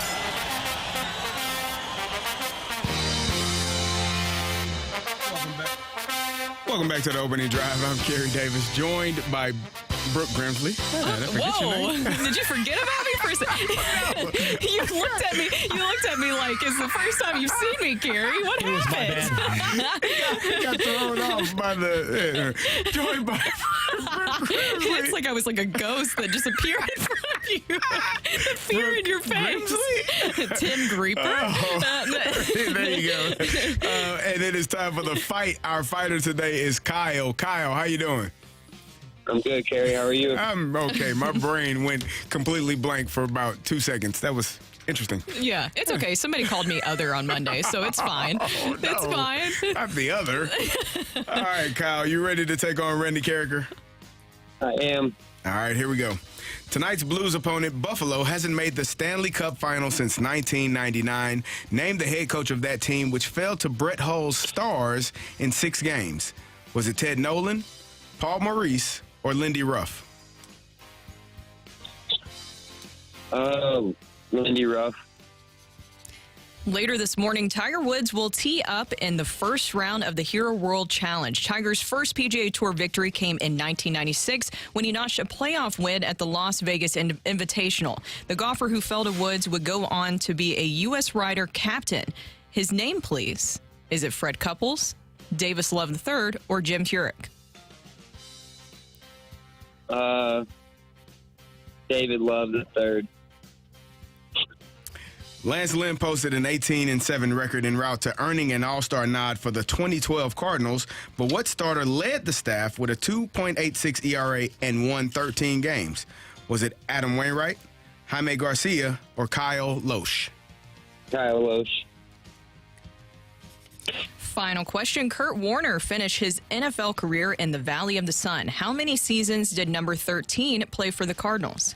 Was it 3, 5, or 6? I'm sorry, Brooke. You were cutting in out really bad. Can you repeat that? Yeah. Kurt Warner finished his NFL career in the Valley of the Sun. How many seasons did number 13 play for the Cardinals? Was it 3, 5, or 6? I think it was 3. All right, we're going to check our math, make sure we are all on the same page. And, all right, how you feel, Kyle? Not great. Not great. No. Okay. I said a little troubling. The question's a little more difficult on the radio as opposed to just listening in the car. Yeah, a little bit. It happens. I mean, we'll see. Randy has been pretty good this week. He's gone 4 for 4 both days. that He's I've feeling been. it. He's been on his A game. Tuesday and Wednesday. I might have just jinxed him. Do you believe in jinxes, Randy? I'm a Blues fan. Do you believe in like the kicker hell, misses yes, the I kick do. right before the announcer says he's 25 for Totally, 25? totally, And then he yeah. blows it? Okay, well, maybe I did that. I totally. If I did, I I've apologize. told you that for Game 7 of the Stanley Cup Finals, the game ended with me having my leg completely asleep because I wouldn't move. After the first period, I was in this position on a Chase Lounge, couch in our family room, and I would not move my leg because I was convinced that if I did, something bad would happen. Well, so hopefully nothing bad happens here. Randy, say hello to Kyle. Kyle, good morning. How you doing? Good morning, Randy. How are you? Doing great. Thank you very much for listening. Thanks for playing. We appreciate it. All right, Randy, here we go. No problem. All right. Tonight's Blues opponent, Buffalo, hasn't made the Stanley Cup Final since 1999. Name the head coach of that team, which fell to Brett Hull's Stars in 6 games. That would have been, I believe, Dominic Hasek between the pipes and Lindy Ruff, the coach of that squad, I think. I'm going to go with Lindy Ruff. Later this morning, Tiger Woods will tee up in the first round of the Hero World Challenge. Tiger's first PGA Tour victory came in 1996 when he notched a playoff win at the Las Vegas Invitational. The golfer who fell to Woods would go on to be the U.S. Ryder Cup captain. His name, please. Brooke, I think I know this one, but I'm going to do the lifeline just to make sure. Fred Couples, Nope. Davis Love III, Yep. or Jim Furyk? I'm going to go with Davis Love III, please. All right, Randy. Lance Lynn posted an 18-7 record en route to earning an All-Star nod for the 2012 Cardinals, but what starter led the staff with a 2.86 ERA and won 13 games? 2012. Well, Waino would have been back because he was hurt in 11. Carp was not good at all. In fact, that was his last year, 2012. And I don't think Adam was great. Who else did you have on that staff?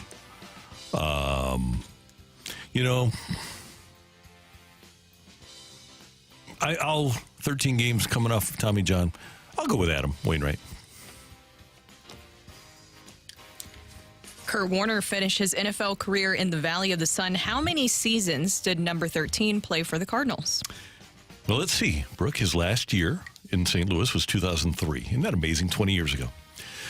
Then he played 1 year for the New York Football Giants, 2004. Then he goes to join the Cardinals for 05, 06, 07, 08, and then 09 when he got the concussion and Brenda said no mas.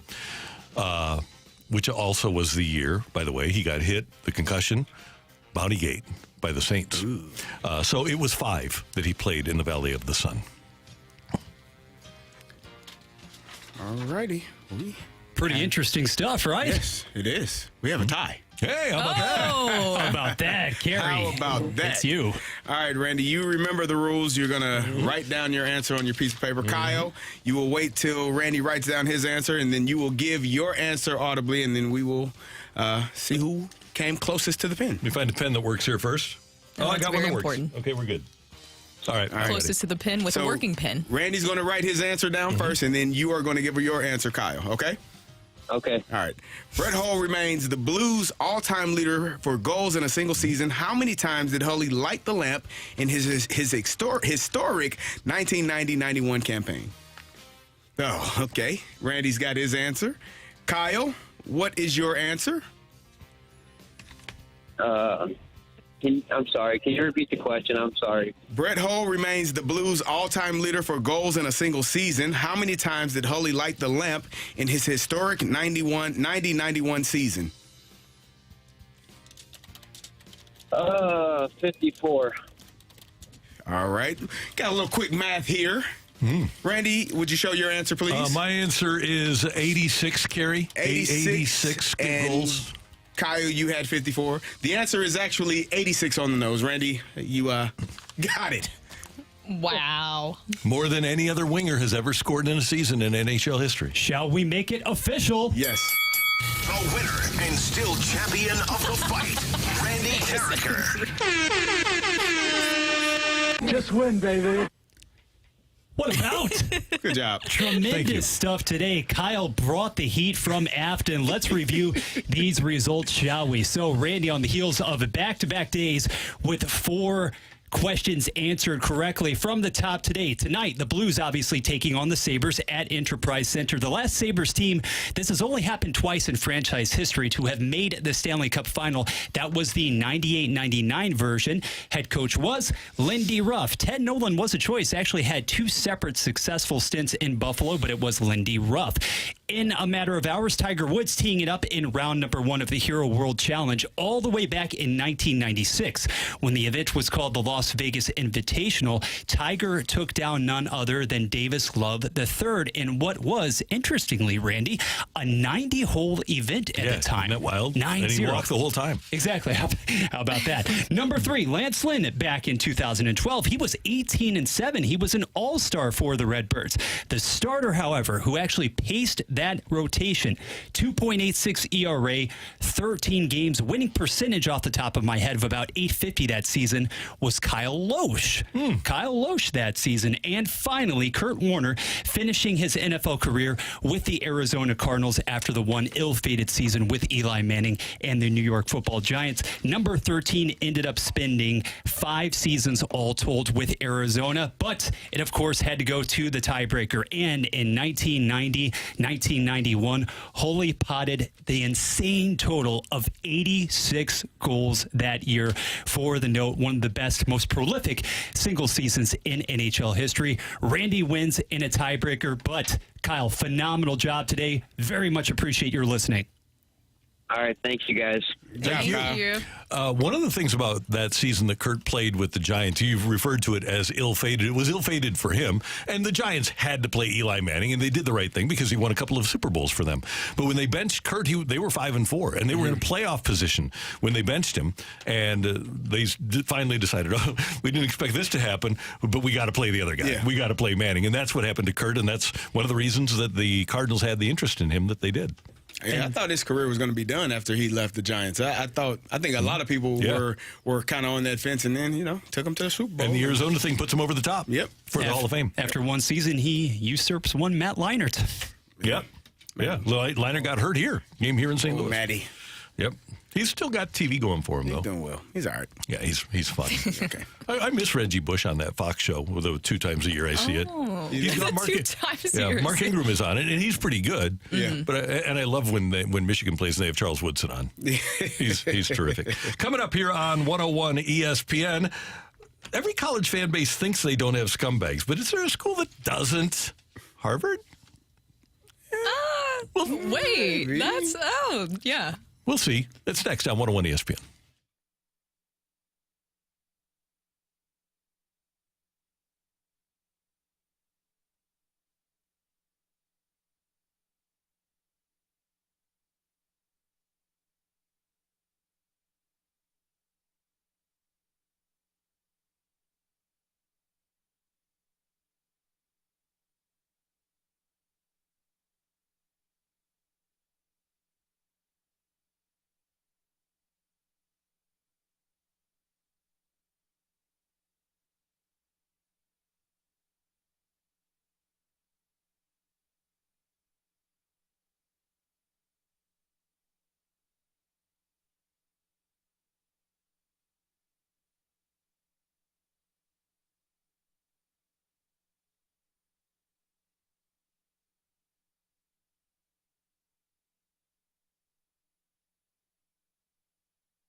Hey everyone, it's Brooke here. I want to tell you about my experience taking the Metro Link. Just a few weeks ago, I decided to take it over to the Blues game. I live over in University City, and it was just a quick and easy walk for me, Randy, just to get over to my stop. And it took me right in front of Enterprise Center. It felt like it was like less than 10 minutes. So I didn't have to worry about parking. I didn't have to worry about taking an Uber there. It was just a quick and easy experience for me. And also, I really like supporting public transportation here in town because there's many benefits, right, Randy? And Brooke, Metro Transit doesn't just help people get from point A to point B. Metro Transit helps people in our region get the kind of better paying jobs that get them ahead. And that's why there's always going to be more people riding Metro than people in other cities. So whether you live in Richmond Heights, Fairview Heights, or Maryland Heights, ride on with Metro. It really is a huge advantage having a great public transportation system for our region. If you need flexibility, Metro offers various ticket options and schedules to accommodate your busy lifestyle. In short, thanks to Metro, you don't have to drive to thrive.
What jersey is Jamie Rivers giving away this week? This week's Jamie's Jersey Giveaway is your chance to win a signed Robert Thomas number 18 Blues jersey. Get entered to win that jersey autographed by the Blues Robert Thomas now, either at 101ESPN.com or on your 101 mobile app, courtesy of Twin Peaks. Eats, drinks, scenic views. This is the opening drive on 101 ESPN. Brought to you by Sumner One.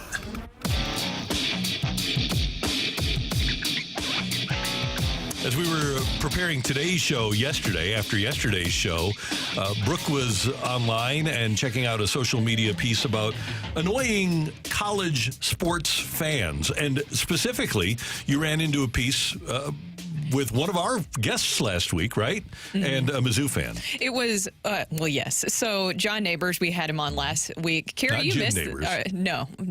John. Gomer Pyle. Wasn't here for that. So, Kerry, you weren't here for this. We had John Neighbors on. Do you remember that Arkansas reporter at the beginning of the season that said that Arkansas football has always been better than Mizzou, but Mizzou somehow wins? Yeah. So we had him on. He was a little salty. We were just kind of hyping up the rivalry between Arkansas and Mizzou. It doesn't go well for Arkansas. So he was in a Twitter battle with another Mizzou fan yesterday, and they were going back and forth on who had the fan base with the most scumbags. So this prompted the idea in my head of, is there any, and I asked you guys this, is there any college football fan base that doesn't have scumbags in it? And now, don't take this personally when you hear me say this.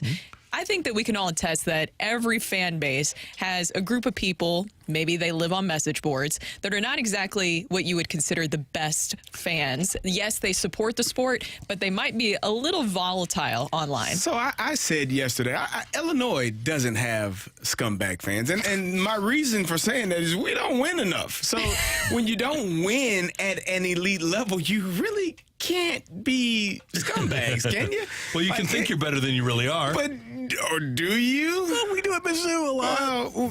That's why I get so bothered by Mizzou fans, because there's a little bit of delusion there.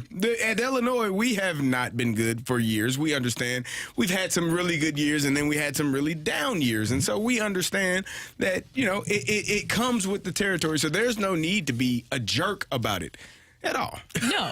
And I want some people to text in, because maybe, I'm sure a lot of people go to different college football games. Is there a fan base that maybe you encountered, or if you have interacted on social media, where you're like, this is a really nice, reasonable, not irrational college football fan base? Okay, so let me tell you about my SEC experience. I've gone to games in, I've never been to Tennessee. I've gone to games, Neyland Stadium? Georgia, LSU, Bama, one other, and I've always been treated well. And I think it's because what's going to happen when Missouri goes to LSU or Alabama or Georgia? Beat the hell out of them. Exactly. So those people are really, they almost like feel sorry for us. As we're wearing our Mizzou gear. Like, so they're really nice. So cute. Yeah. Look at them, drove all the way down here. Yeah. That's what they did. Hey, would you like a beer and a hot dog? Join our tailgate. Yeah. So, and I partook, and the Cajun food was great down in Baton Rouge. But I just assumed, and you guys debunked my thought immediately, I just assumed the BYU fans would not have scumbags. Yeah, I don't think anytime religion and you go to a certain level of, I'm sure there is some finger pointing and some stares that take place from some of those organizations, some of those teams. And I'm sure we have some Mormon listeners this morning, not having coffee right now, but still some listeners this morning. And have you seen those videos? I know that you like TikTok, CD. Have you seen those videos on TikTok where they go around the campus at BYU and they ask some of the students questions of like, would you rather do this or this, drink coffee or have like a loved one die? And they're like, it's very drastic things that involve maybe some very strict Mormons, but it's just a very interesting conversation. I haven't seen those. You said Harvard maybe doesn't have any scumbag I'm fans. sure they do. Vandy, because they really... They're in the same boat as Illinois. Yes. Win some, you lose some, you lose some, so you lose some more. I found what were you going to say, Randy? A text. This one's from 314. Carrie, I went to Illinois, full of scumbags. Most of the student body is from Chicagoland. Scumbags. You 314. You might got me there. Gotcha. So I also found this article by Barstool Sports where they recently put out the 10 most annoying fan bases in the country. What do you guys think? Is this just college football, or is this college football? Michigan is in the top 3. Michigan football. Michigan man, all of that stuff. Oh my God, those people are. I'm going to go Notre Dame. I think I would say Notre Dame is up there as well. They still think they're great. Yeah, they do. They're delusional as well. Okay, give me one more.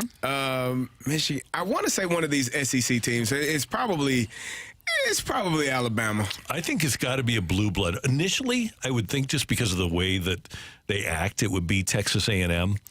That was on there as well. Yeah, but I'm going to go Ohio State. Really? Yeah, after Ryan Day loses to Michigan, the guy is what? He's 64-5. Yeah. And he loses to Michigan, and they say they got to fire the coach. Yeah, get rid of him. Well, 3 of those losses are to Michigan. Okay. So, So I don't know exactly how this polling worked. Maybe they asked some of their fans, but number 1, Michigan.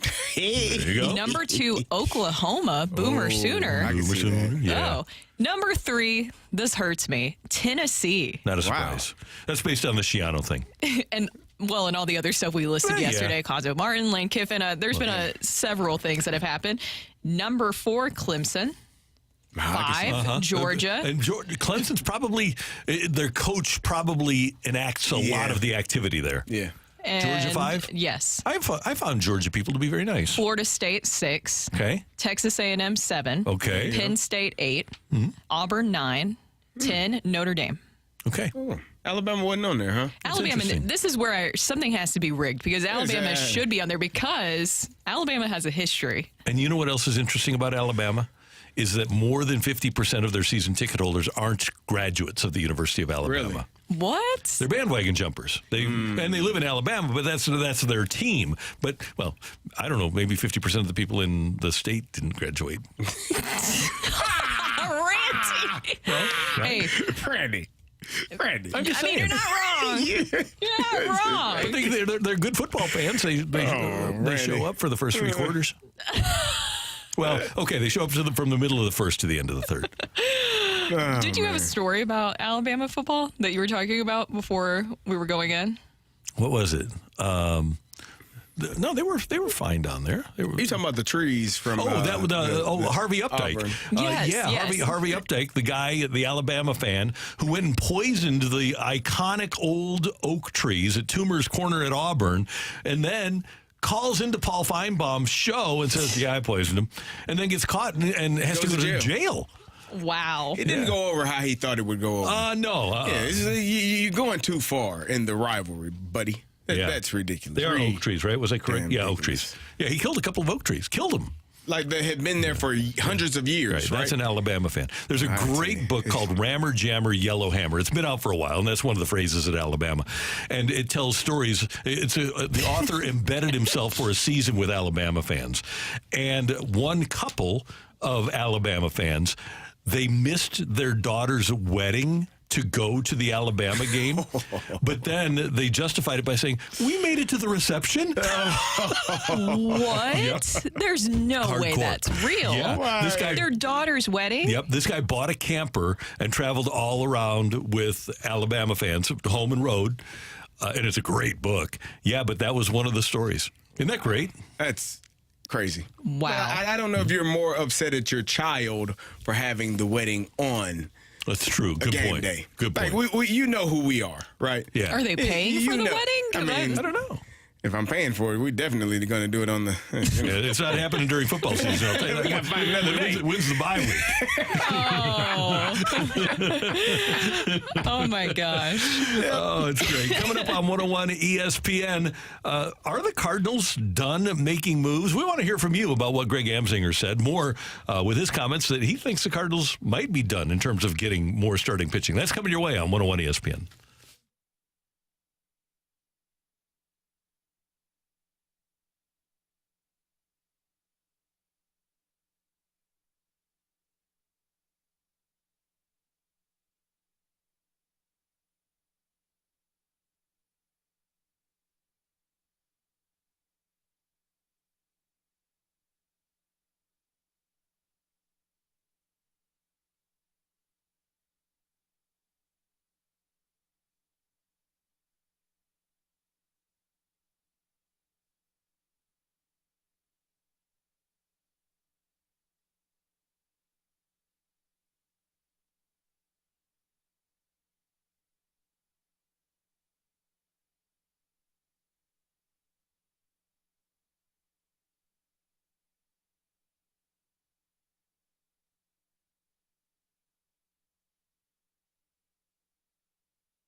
sports source in St. Louis that matters. WXOS, WXOS HD1 East St. Louis, 101 ESPN. Live from the Car Shield studio, this is the opening drive on 101 ESPN. We're recapping the biggest sports stories of the day on the opening drive with a rush hour reset.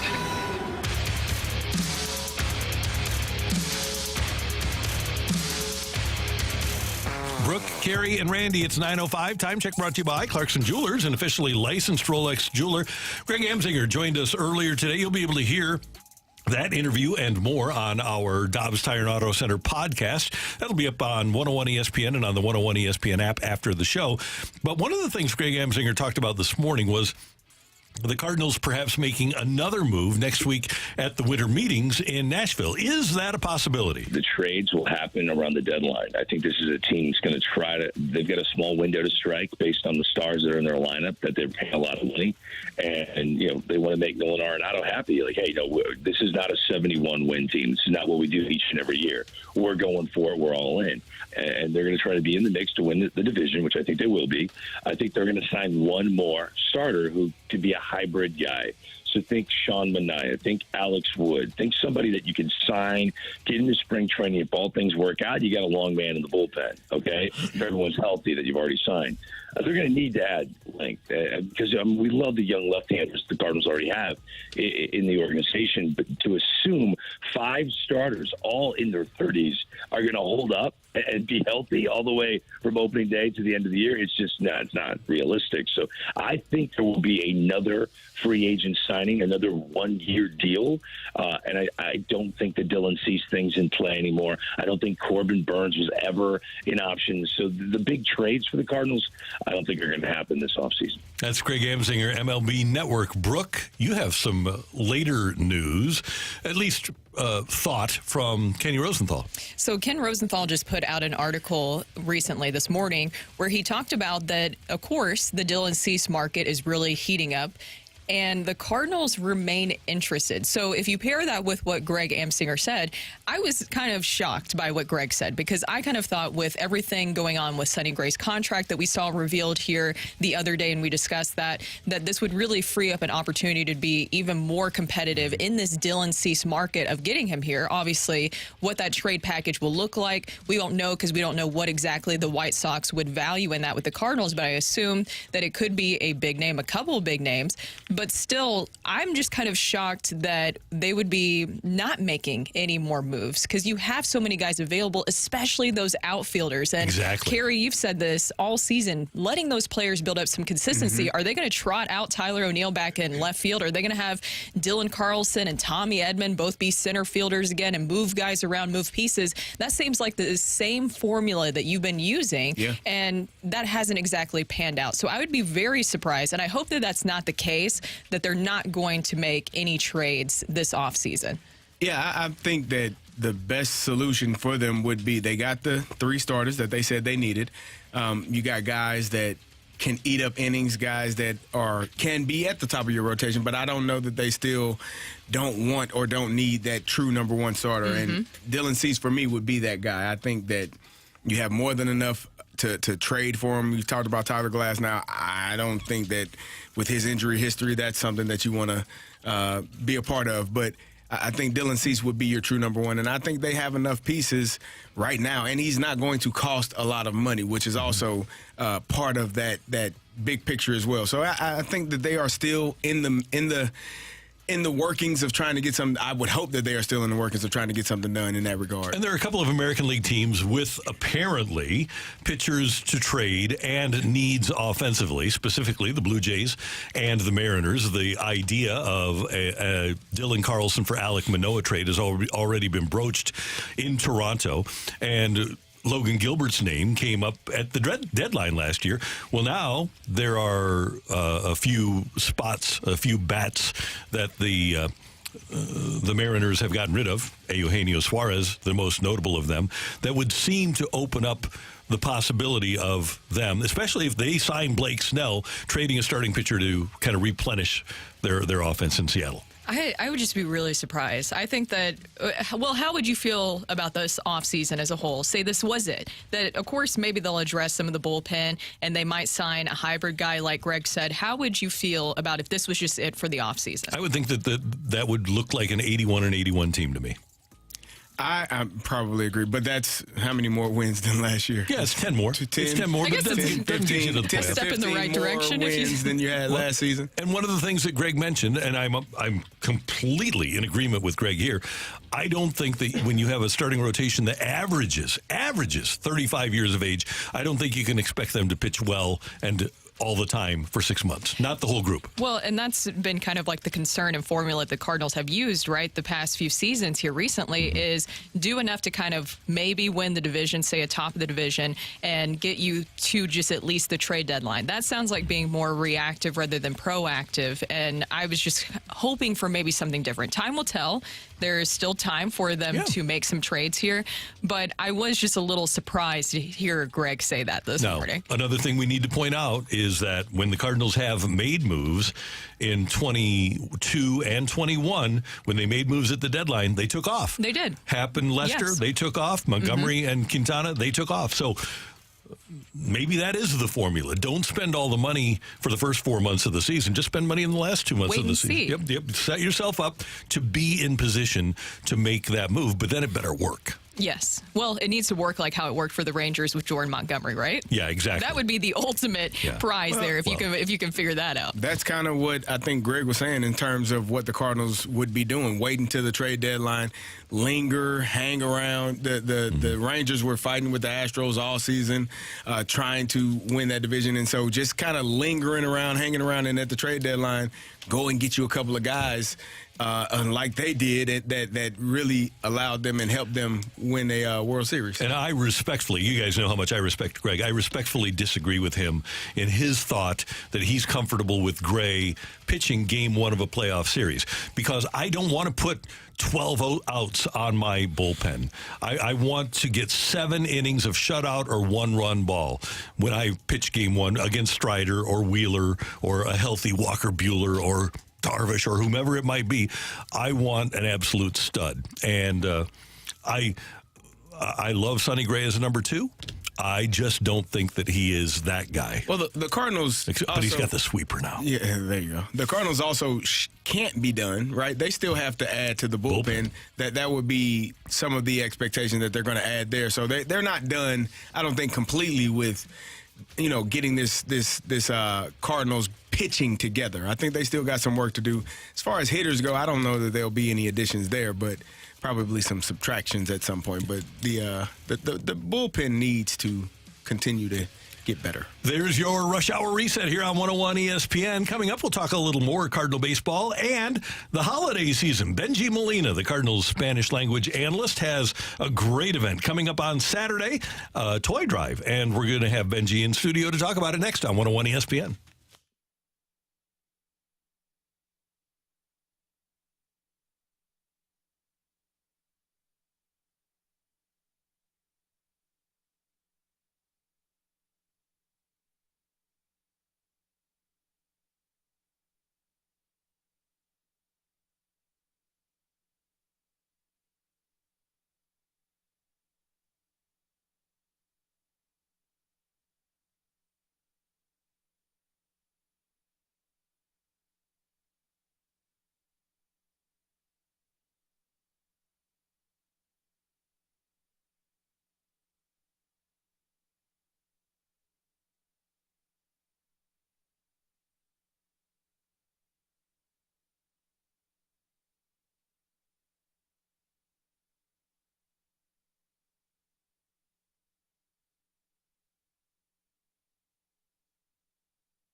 Open up your 101 mobile app for your chance to win free tickets to OAR with special guest Fitz and the Tantrums on August 21st at St. Louis Music Park. Tickets for OAR are on sale now, but we've got your chance to win free tickets for the show. Get all of the ticket details and get entered to win those free tickets for OAR right now, either at 101ESPN.com or on your 101 mobile app. This is the opening drive on 101 ESPN. Brought to you by Sumner One. With Brooke Grimsley and Kerry Davis, I'm Randy Carricker. It is the opening drive on 101 ESPN. And Cardinals Spanish language broadcaster Bengie Molina is in town, and he's got a toy drive coming up on Saturday at 9640 Olive in Olivet, where the DMV is. And Bengie will be there from 10 to noon. He'll be signing autographs, taking pictures with anyone who brings a new unwrapped toy. Anyone who donates a toy can also enter to win special prizes. And it's great to have Bengie Molina in studio with us. Good to see you, sir. How you doing? Oh my goodness! Thank you guys for having me in this show. This is a really cool thing to do. Well, we're excited to have you, and thanks for what you're doing for the community. We know that you do a ton of community stuff, but this is so cool. How did you get involved in doing the toy drive? Well, the first thing was Ben Boy came to me and said, "Why don't we do our own toy drive and help out more kids?" And it kind of got stuck in my head. I did one in Anaheim when I was with the Angels, and it was very, very successful. Mm-hmm. And we help out so many kids. In this case, Sweet Celebration is going to be in charge of that one. So these kids will have a wrap toy with their name on it. These are homeless shelters, man. It's really, we all know understand how hard they have it. So for me to give back, for me to do this and help out, put some smiles on these kids' faces is the best. I think it's very emotional. It touched my heart, and it's really, really cool. And we'll repeat this, but Sweet Celebrations is the name of the charity. If you aren't able to make it on Saturday, or if you aren't in town, Sweet Celebrations has an Amazon wish list so that you can provide a toy for a kid, too. That is a lot easier. You know, if you are not here, I mean, we would love to see you guys out there and give you a hug and thank you for bringing this toy. But if you can't, that's a very, very good way to do it. That's awesome. I think being a former professional athlete, as professional athletes, that's kind of our goal in life, is to give back to those that are less fortunate, and that you're doing that is awesome. It does touch you, people that can't do anything for you, but you're able to do something so special for them. I think it always is a remarkable thing. Thank you. Thank you. It really is. I think as long as we keep helping people, I think the St. Louis area, overall, Cardinal Nation, was really nice to my brother. Yeah. Obviously, I'm here now. I coached 1 year with them in 2013, but I'm here on my 8th year with them. It makes it a lot easier. But having the Cardinals being so great to Yadi all these years and make it a home for him, it's time for me to get back to the community. It's awesome. So you brought up your brother. Obviously, he's been in the news a lot lately about whether or not he's going to come back and be a part of this Cardinal staff. Do you have any insider information for us? Will he be in a Cardinal uniform in 2024? Selfish. Yeah. Yes, I hope so. But that one is really tough. I think Yadi, this has only been 1 year retired. Yeah.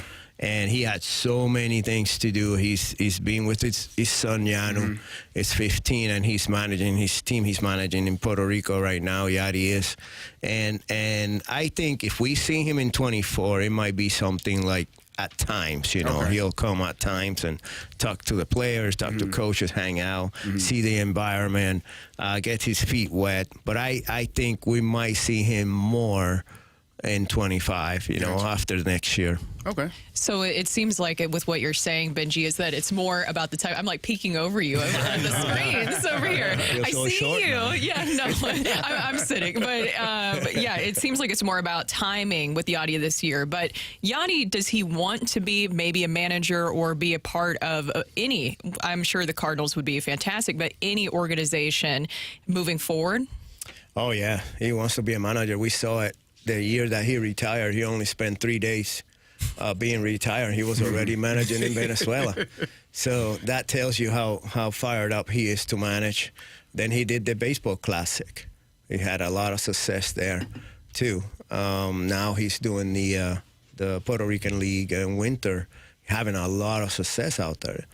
So, I don't know. I just don't want to see him away from Cardinal Nation managing against us or something. So, but I'm being selfish, of course, being his brother. I want to see him more, and I hope he does. I hope he does, because he has such a great mind. He always put a good group around him.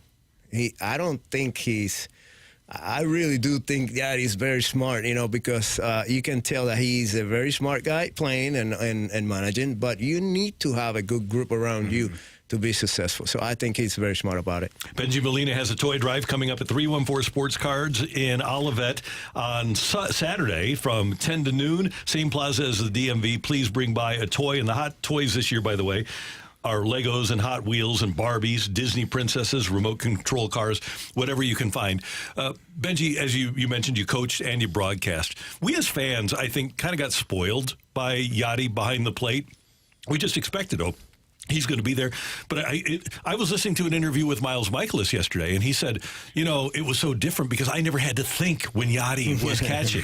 He said, and then all of a sudden everything changes. You get to spring training after the World Baseball Classic, and all of a sudden, nothing against Wilson Contreras, but Yadi just guided me. And you saw that. You knew it as a catcher. But what was different about Yadi as a player behind the plate? Oh, wow. One of the things that's different about him is that he cares. Through my career, I saw many catchers that did not care about the pitching, and they were just doing a job. They were just calling numbers out there, trying to win a game. If they win, they win. If they don't, they don't. So Yadi cares so much about these pitchers that obviously took time. This is Yadi's routine, an hour and a half watching videos of the other hitters. Not only that, he has to watch of the pitcher because he has to hit. So this is hours on video, hours watching at home, thinking about the pitchers. He never wanted them to fail, of course. He wanted them to be very, very successful. So I think that's the very, very different. And you might see some guys come out that care, but when I played, there was so very few that really, really care about the pitching. So I think that makes Yadi probably over the top. And you've seen it because you've been around the sport, and Kerry's seen it. We've seen it in sports. Some people are just naturals, right? Some people just they're born to do it. And they separate themselves from the rest. Yeah, and he's that way, right? I think he is. I think he is. Benji, you retired it was almost 10 years ago now, 12 years ago.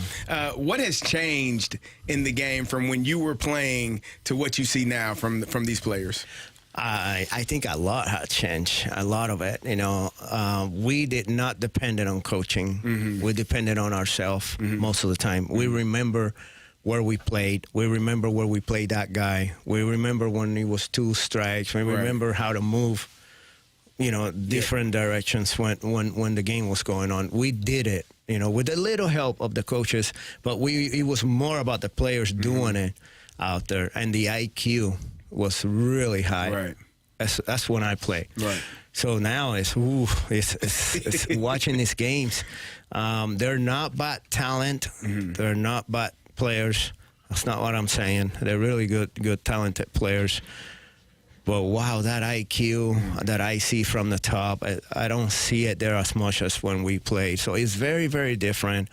The changing on the rules would not fit good with us back then, because it was I thought it was a more personal game. It meant more, right? Like it is right now. Yeah, it could be also just not as much emphasis on fundamentals from those players too. Like you said, the talent's there, but sometimes it's just the extra stuff. I wanted to ask you about, because we've been talking about it a lot, I'm sure as you've heard here as you were coming in, we've been talking about the additions of Sonny Gray, Lance Lynn, and Kyle Gibson. What do you think of those guys coming in? Wow, when I saw the first 2 signings, when the Cardinals told everyone that they were going to sign in 1 or 2 guys, or maybe 3 guys, a good number 1 starter. Obviously, nobody saw that Lance Lynn was going to be signed. Nobody saw Kyle Gibson. But when you sign Sonny Gray, obviously it's a big step. You have Sonny Gray. Hopefully, we got the old Michaelis coming back. You have those 2 to anchor the 1 and 2. Man, what can I say about the other guys? Lance had a really rough year last year, so he's going to have that on his shoulder, and he's going to want to do better. I think it's good signing. If we can add up one more guy to the rotation, it will be great. Right. But if not, then it'll be fine. My worries right now is the bullpen. Yeah. Maybe one body in the outfield that can hit more than 20 homers, more than 80 RBI. Somebody that has done it and will do it. We didn't have that last year. Not one guy from the outfield finished over 20 home runs or 80 RBIs or anything like that. But the bullpen for me is the key. You win and you lose, as you guys know. Last year, with 1 month to go, we were already 32 blown saves or blown leads late in the game. So I think that's the biggest. You imagine having Hader behind, and then Helsley earlier, Gallegos doing good there. Those guys will be amazing. So adding one piece, maybe two, to the bullpen, it will be the key. Bengie Molina with us for another minute or two, but I don't know if you ever saw or heard, but Brooke does a podcast called Balk About It with Polo. Yes. And Brooke, actually, she gets an opportunity to talk now and then. I know. Yeah. I don't know how she does it. You do it for every game. I got 81 games to handle him out there in the booth. No, Polo's great. He's awesome. Great. Polo yeah. is so funny because we did the first couple of episodes of the podcast. He's so nice, and he went back and listened. He was like, I need to let you talk a little bit more. And I was like, Polo, you're the star of the show. You're the star of the show. It's fine. I'm just here to support you. Same thing. Yeah, you gotta do the science of baseball. Make sure he knows it's your turn now. Yes. Bengie, we're so happy that you are an important part of the St. Louis community. You and Polo doing great work with the Spanish broadcasts and bringing a new group of fans into Cardinal Nation. And then obviously Saturday, doing the toy drive to benefit Sweet Celebration. Saturday, December 2nd, coming up at 314 Sports Cards, 9640 Olive Boulevard in Olivet. And don't forget, Sweet Celebrations also has an Amazon wish list, so you can just go to Amazon and fill out that wish list as well. Thank you for doing that. Oh, no, thank you guys for having me in your show. This is very special. Like I said, giving back to a community that took care of family. Took care of my brother for so many years. Now it's time. He's over there busy. I told him, I said, bro, you're busy. I'll take care of you when I'm here, Spanish and English. So don't worry about it. It's good. Thank you guys for having me. Thank you. And Merry Christmas. Merry Christmas. Yes, you see, I brought the Christmas spirit. And the strange donuts. I'm actually hiding my haircut, by the way. Just cut mine off. Hey, by the way, I saw you at the Mizzou Memphis game. Did you have fun? Oh, it was amazing. I never been in a college football game. Really? That was my first one at the Dome. Yeah. And it was so cool to see the band, to see these cheerleaders, which is like 200 of them, and then to see the game itself. Yeah. I'm obviously watching a lot of NFL games, but the college, it's so cool. I love it. Benny Boy got me over there, and that was one of the coolest things for real. And then hanging out outside with all that people, I was like, what? It was fun. It was super cool. It was super cool. I loved it. Good. And good luck for Mizzou, too. You helped him. You helped him. I have a cousin playing. He's the catcher. Jadier Hernandez. Remember that name? We will. Okay. Yes, he's a catcher for Mizzou Tigers this year. Oh. And then Colbert-Stockton has another cousin catcher. It's Brian. But that I don't remember exactly where Colbert is. Somewhere in Illinois, right? Yeah, it's in Missouri. Oh, Missouri? Yeah, okay. Yeah, so he's out there catching too. Awesome. So we got those two guys, and it's pretty fun. It's pretty fun. Good. Thanks, Bengie. We'll talk soon. Thank you. See, Bengie Molina again. 314 Sports Cards, 9640 Olive. And Bengie will be there signing autographs, taking pictures between 10 and noon on Saturday. And this is the same plaza as the DMV and the great little diner in Olivet. So head on over there and bring a toy with you and help out some of the homeless kids here in the St. Louis metro area. Coming up next, we're going to talk some Blues hockey with Jeremy Rutherford on the opening drive on 101 ESPN.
101 ESPN Sports Center.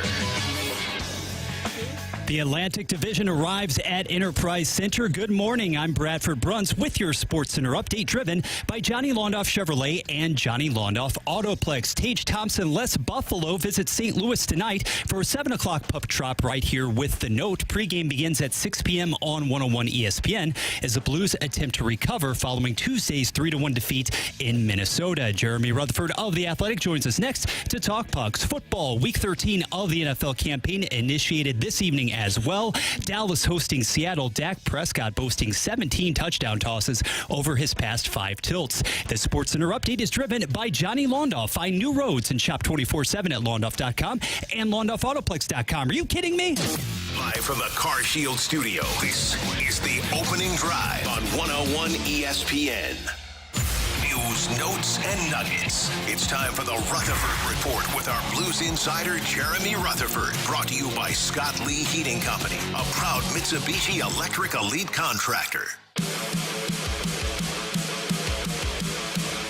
Brooke Grimsley, Gary Davis, Randy Carricker. It is the opening drive on 101 ESPN, and Jeremy Rutherford has a new piece up at The Athletic. And I haven't had a chance to read the story, but it says a game day in the life of an NHL coach. 19 hours, 5 coffees, and a 6'5" barn burner with Blues Craig Berube. Jeremy Rutherford, we're getting ready to read this story. I just want to know who picked which side of the bed. Yeah, I was waiting for that one there. You know, I think I got a text from Mike Russo, my colleague at The Athletic up in Minnesota. He said, I just picture you waking up with Chief at 6:30 in the morning in the hotel room there. So, no, thankfully, that was not part of the assignment. There you go. JR, what did you learn from those 19 hours with the head coach of the St. Louis Blues? Spending that time, did it interest you in coaching at all? It did not. It did not. And, you know, Kerry, this is something that you've witnessed for years, and now you're going through it yourself. But I think the number one thing to me is that it just never stops, right? Like the minute that Craig Berube wakes up at 6:30, he beats the alarm clock up, and then he heads down to breakfast. And what I learned in talking to him is he doesn't eat for the first half of the day, which, you know, some people do, the fasting route, you know, kind of common. But Craig Berube told me that he goes about 15 or 16 hours without eating, so he skips breakfast, and he waits until the afternoon, probably about 1 or 2 o'clock after the morning skate before he partakes in lunch. But, you know, the one thing is it never stops. So, you know, after the morning meetings, the video session, then he's going out to address the media. Then he's talking to the players who were scratched and telling them what he wants to see more from them. Then he met his uncles for lunch in Arizona, and then you start it all over again in the afternoon with more meetings, and then eventually the game at 7 o'clock. This is a very, very interesting article. I'm kind of skimming through it right now, JR, but you mentioned the fasting that he likes to do, and I know that some players are kind of a little superstitious, or a little stitious, as we like to say. Is there anything that Berube has to do with his routine when it comes to a game day? No, he didn't get into any superstitions. I'm trying to think along throughout the day there. You know, just in addressing the media, Brooke, Randy, you guys, we've been dealing with Craig Berube for a few years now in terms of, you know, how he answers questions, how he handles things. He just, I think he's who he is. That's the biggest thing that I took away is, you know, he realizes there's an obligation to talk to the media. He understands the importance of communicating with players, as I mentioned, about why they're scratched and what he wants to see from them. And then, you know, during the intermissions, he talks about this game plan and the approach to the game, and the Blues weren't necessarily following that in the first period, so he kind of got on them. But in the second period, second intermission, it's 5-5, if you guys recall that game against Arizona. And Craig Berube, according to Kevin Hayes, said he was pumping them up. You guys are playing great. Keep going. So I think the theme throughout everything that I talked about him throughout the day was that he is who he is. He stays true to himself. I was going to say, I think the thing that would shock most people think professional athletes just play. You know, you practice for a few hours and then you play the game. But there are so many meetings and so much information that is given. Were you able to sit in on any of those meetings or really get an understanding of how those meetings go from coach to player? No, that wasn't part of it in terms of sitting in on the meetings, Kerry, but I can tell you this, and you're right. There's so much thought that goes into the meetings, not only the planning of them, but then the execution of them. I remember in the morning, Craig Berube told me, we're thinking about going with a pre-scout meeting and then saving the power play penalty kill for later, but we'll decide that when we get to the rink. So even the day of a game, they're still talking about how they're going to deliver the meetings, which order should they go in. And then at one point I asked him in the afternoon, I said, what are you going to say to the players? What are you going to do next? And he said, well, first I'm going to go in and shorten these clips because they got a short attention span, and these clips can't be too long or we're going to lose them. So I guess to me, in thinking about the meetings that you're asking about, there was just so much planning and preparation and execution and how that they can deliver the message in the shortest amount of time so that they can keep the players' attention. I would think a game like they had on the day that you shadowed Berube really has to, number one, it thrills them, but then it's also, with all of the work that they put in, it's got to dismay them at the same time. You allow 5 goals, and a team like Arizona, usually you're going to play a low-scoring game. So what was it like after that game? Yeah, it was pretty incredible. So you're right, Randy. You think you'd be kind of excited, 6-5 win. I think what I've learned, and I think it's kind of changed in the 19 years I've covered the Blues, is it used to be you'd lament on it a little bit more, but now they just move on. They really do. The players and the coaches alike. I know you've talked about that on the air, Randy. What I got from the coaches and the players is that Craig Berube went into the locker room after the game, and he said, hey, guys, tomorrow, Thanksgiving, holiday off, enjoy your families. And then when we went to the airport and you board the plane, you're heading back to St. Louis for the 3-hour flight, Craig Berube, what's he doing? He's up in the front of the airplane watching video. They're going over the next opponent because they were going to have the day off for Thanksgiving. They're already looking at Nashville, and obviously things didn't work out against Nashville. But to me, it's all about moving on and looking forward to that next game. Well, tonight the Blues will be facing off against the Sabres. Sadly, we won't be able to see Tage Thompson, but we were having this discussion at the very beginning of the show, JR. I mean, you would never want to go back on that trade with Tage Thompson that got you Ryan O'Reilly, right? Correct, yeah. And I've thrown that out on Twitter, and people say, are you crazy? What are you thinking? Talking about would you not do that trade? I think 10 out of 10 people would. Doug Armstrong certainly would. It brought the Stanley Cup to St. Louis. It was time. It was beyond time for a Stanley Cup in St. Louis, and Ryan O'Reilly was obviously a huge part of that. Even if Tage Thompson goes on to score 50 goals for the next 10 years for the Buffalo Sabres, that's a trade that you make. But he's turned out to be a fine player, and I think from a hockey perspective, and I've talked to Tage about this for a story I wrote about this several months ago, is that you want the trades to work out for both sides. I think even if you're a Blues fan, hey, all the best for Tage, all the best for Buffalo. The Blues cherish the Stanley Cup, and it wouldn't have been possible without that trade. JR, great piece at The Athletic about a day in the life of Craig Berube. We congratulate you and thank you for joining us to talk about it. Have a great day. Enjoy the game tonight, and we will talk soon. Yeah, I appreciate it. Hey, I was listening to the fight, and just real quick, I was praying that Bradford would mess up a question, Randy would lose by 1, and then Rocchio would be listening, and Randy would say, it's okay, mistakes happen, it's fine. JR. Oh, man. You are a funny man. See you later, Jeremy. Take care. That's Jeremy Rutherford from The Athletic on 101 ESPN. Coming up, we're going to head down the stretch with you can say it, CD. The Grim Report. This is next coming up on 101 ESPN.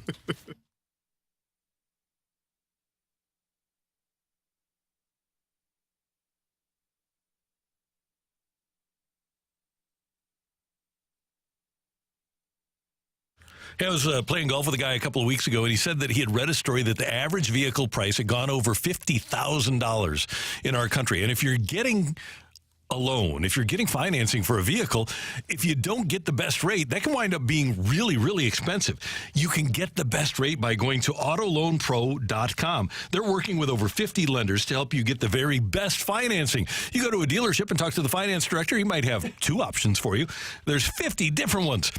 that they're working with at autoloanpro.com. And it's not just everybody that's got a perfect credit rating, because at Auto Loan Pro, they understand that people are going to have hiccups with their economic situation, especially coming out of the pandemic and people not having jobs. They're going to do everything they can to make sure that you get the best financing deal for your vehicle that is possible. Making a large purchase with finance can be complicated, and the Auto Loan Pro is going to help you get back on track and make it easy. All you need to do is hop on the website, autoloanpro.com. There's one thing to know if you're financing a car, and that's choose the Auto Loan Pro at autoloanpro.com.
I want to rock. And roll.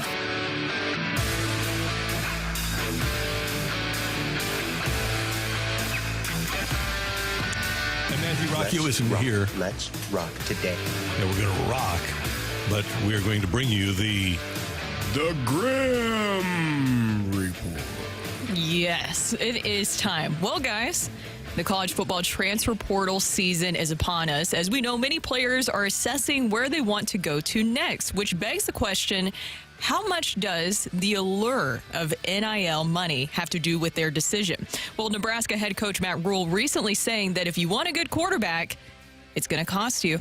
Make no mistake that a good quarterback in the portal costs, $1 million to $1.5 million to $2 million right now. So just on the same page, right? So let's make sure we all understand what's happening. So there's some teams that have $6 or $7 million players playing for them. So make no mistake that a good quarterback in the portal costs $1 million to $1.5 million to $2 million right now. So just on the same page, right? So let's make sure we all understand what's happening. So there's some teams that have $6 or $7 million players playing for them. So if you could hear there, Matt Rule was saying that a good quarterback in the portal costs $1 million to $2 million. Now, how do you guys feel about this? Is this, you think, an accurate representation of how much it's going to cost to really get a good quarterback from the transfer portal? I think it is. I feel that Xavier Davis is going to be working on 5-step drops when we get home today. Xavier, you're at school. He's working on our drops. Well, finding windows. Look at Caleb Williams. He says he doesn't need to come out for the draft if he doesn't think that the teams at the top of the draft are worthy of being going to for him. He can stay in school and make almost as much money as he would as a rookie in the NFL. So why leave? Yeah. Why would you need to leave? That's one of the things. It has made it for college football players. It really has been a good thing. I know we get mad about the transfer portal. We get mad about young men getting paid millions of dollars or what the case may be. But the fact that you have now control over your own destiny, in Caleb Williams' situation, if the Chicago Bears have the number 1 overall pick or the New England Patriots have the number 1 overall pick and you say, the hell, I don't want to play there. I'll stay in school for another year. And I can allow myself to hopefully reshuffle this draft order for the following season and be on a team that is much better or better suited for my style of play. So I think it's done a really good job. And I don't really care about college programs complaining about how much money it's going to cost. Nebraska's made billions of dollars. If they're following the rules, they aren't spending anything. But there you go. Exactly. Right? It's their boosters that are paying the NIL money. So he can say, there's schools that have $7 million players. Well, Caleb Williams, he has an agent that got him a deal with Nissan, right? The Heisman House. He's doing multiple other ads. If you are a school, a program with a savvy fan base with a lot of money, that's how players get paid. It's not because money's coming out of the athletic department budget to pay players. Yeah, no, I didn't really see it as him necessarily complaining, but maybe explaining to fans of what this is like now. Because remember, it reminds me of that comment that Mark Stoops made. Remember when he was on that radio show where he says, well, if you want these big players, basically, you're going to have to pony up. That was kind of a message to those boosters, to people who maybe want to donate of, well, if you want these things, if you want a nice, shiny quarterback from the transfer portal, it's going to cost you, because this is just how it is now with the NIL. So the second story, one that a lot of people have been talking about on social media, is one that just came out from the St. Louis Business Journal. Now, it says that Bally Sports plans to drop regional sports broadcasts possibly in September of 2024. And a part of that wind down could include the Cardinals and Blues, forcing them to seek alternatives. What does this mean for the Cardinals and the Blues? My first reaction was worrying about what this means for the NHL teams, especially the Blues. Well, let's look at it from a selfish perspective. Last year, when Bally Sports didn't pay the Diamondbacks or the Padres their rights fees, Major League Baseball was ready, because they knew that there were going to be teams that fell through the net, and they needed another safety net. And those two franchises did. Major League Baseball had already purchased channels on DirecTV and on local cable outlets, and they were prepared to and did put the games on streaming platforms, and everything was fine. It was almost like you'd never had Bally. It was the same broadcast. It just had an MLB network bug rather than a Bally bug. And that's what will happen for the Cardinals. But, Brooke, your point about hockey is very well taken, because I don't know where hockey goes. I don't know if baseball will partner with hockey. They do partner on networks. They're in the same building in Secaucus, New Jersey. But I don't know if baseball and hockey will partner. And I don't even know if hockey can, because of their games being on ESPN Plus. Is MLB going to be okay with a product that they're ostensibly producing being on ESPN Plus?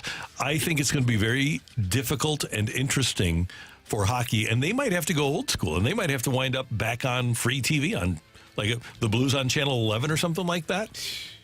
And by the way, still today, to this day, with all the cord cutting and all of the other things that people have the ability to do, the most lucrative thing in television is live sports. Yes, 100%. We've talked about this in the St. Louis Cardinals being in a position where they're going to be able to make money regardless of how this whole thing pans out. Would it be beneficial for them to bring the Blues along having their own network like what you see in New York or the Yes Network and all of those different entities that are making a lot of money just producing the content themselves? I think so. And we see the relationship, right, between the Blues and the Cardinals.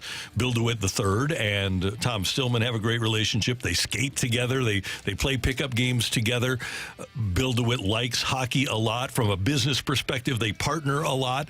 And it seems to me that just makes sense. If you're the Cardinals and you have access to a channel on Spectrum or on DirecTV, and this is mostly about those like me, those viewers that are still out there, because it's easy to put together an app. Well, it should be, theoretically, it should be easy. Theoretically. It should be easy to have an app that people watch games on. But it would seem to me, if I'm the Cardinals and I'm done broadcasting games at the end of September, because networks take over. It's ESPN, it's TNT, it's TBS, it's Fox after September, but the Blues at the end of September, the Blues start in October. It makes all the sense in the world to use that bandwidth that you have to put something else on there. So a partnership seems to make all the difference in the world. If I was the Blues, I would be campaigning for that, and I really hope that would be a possibility, because I think it would be the best thing for everybody. And the ratings are great for St. Louis sports. People tune in, people show up to games, so you don't have to worry about that. Just one other quick question before we head out here when it comes to the Cardinals and how this could affect them. Now, I know that with any business, uncertainty always freaks you out, right? Is that maybe a reason why we saw some of these one-year deals this season, for this offseason for the Cardinals, because of that uncertainty of what's going to happen with Bally's? That would make sense. I felt like it was more because of the age of the pitchers that Lance Lynn and Kyle but like Gibson why they're targeting and what they had, what they did last season. Yeah. I thought that was more of it. If you can kill two squirrels with one tire, you go ahead and do it. That's a new one. What? Well, it's never heard that one. Why kill birds? Why kill birds with a rock? I've never heard two squirrels. You like it though? You like it? I don't like the visual that it just popped into my head.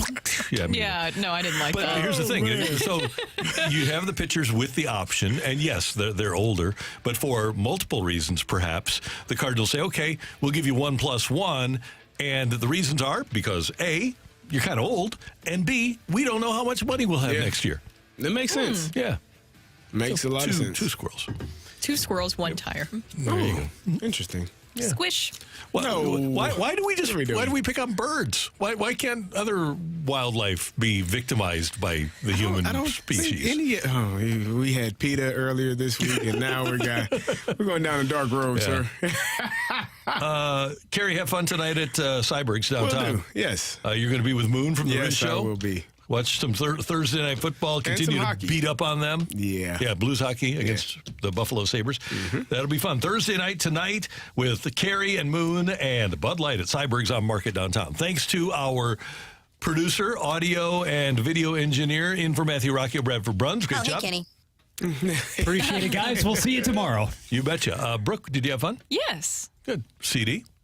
Show us your face. We want to see your face. Who said that? You want to see my face? And we thank you for tuning in, texting in, and being a part of the show. We've got a balloon party with T-Mac and Ajax coming up for all of us until tomorrow morning at 7. Have a great Friday Eve, everyone. That's right.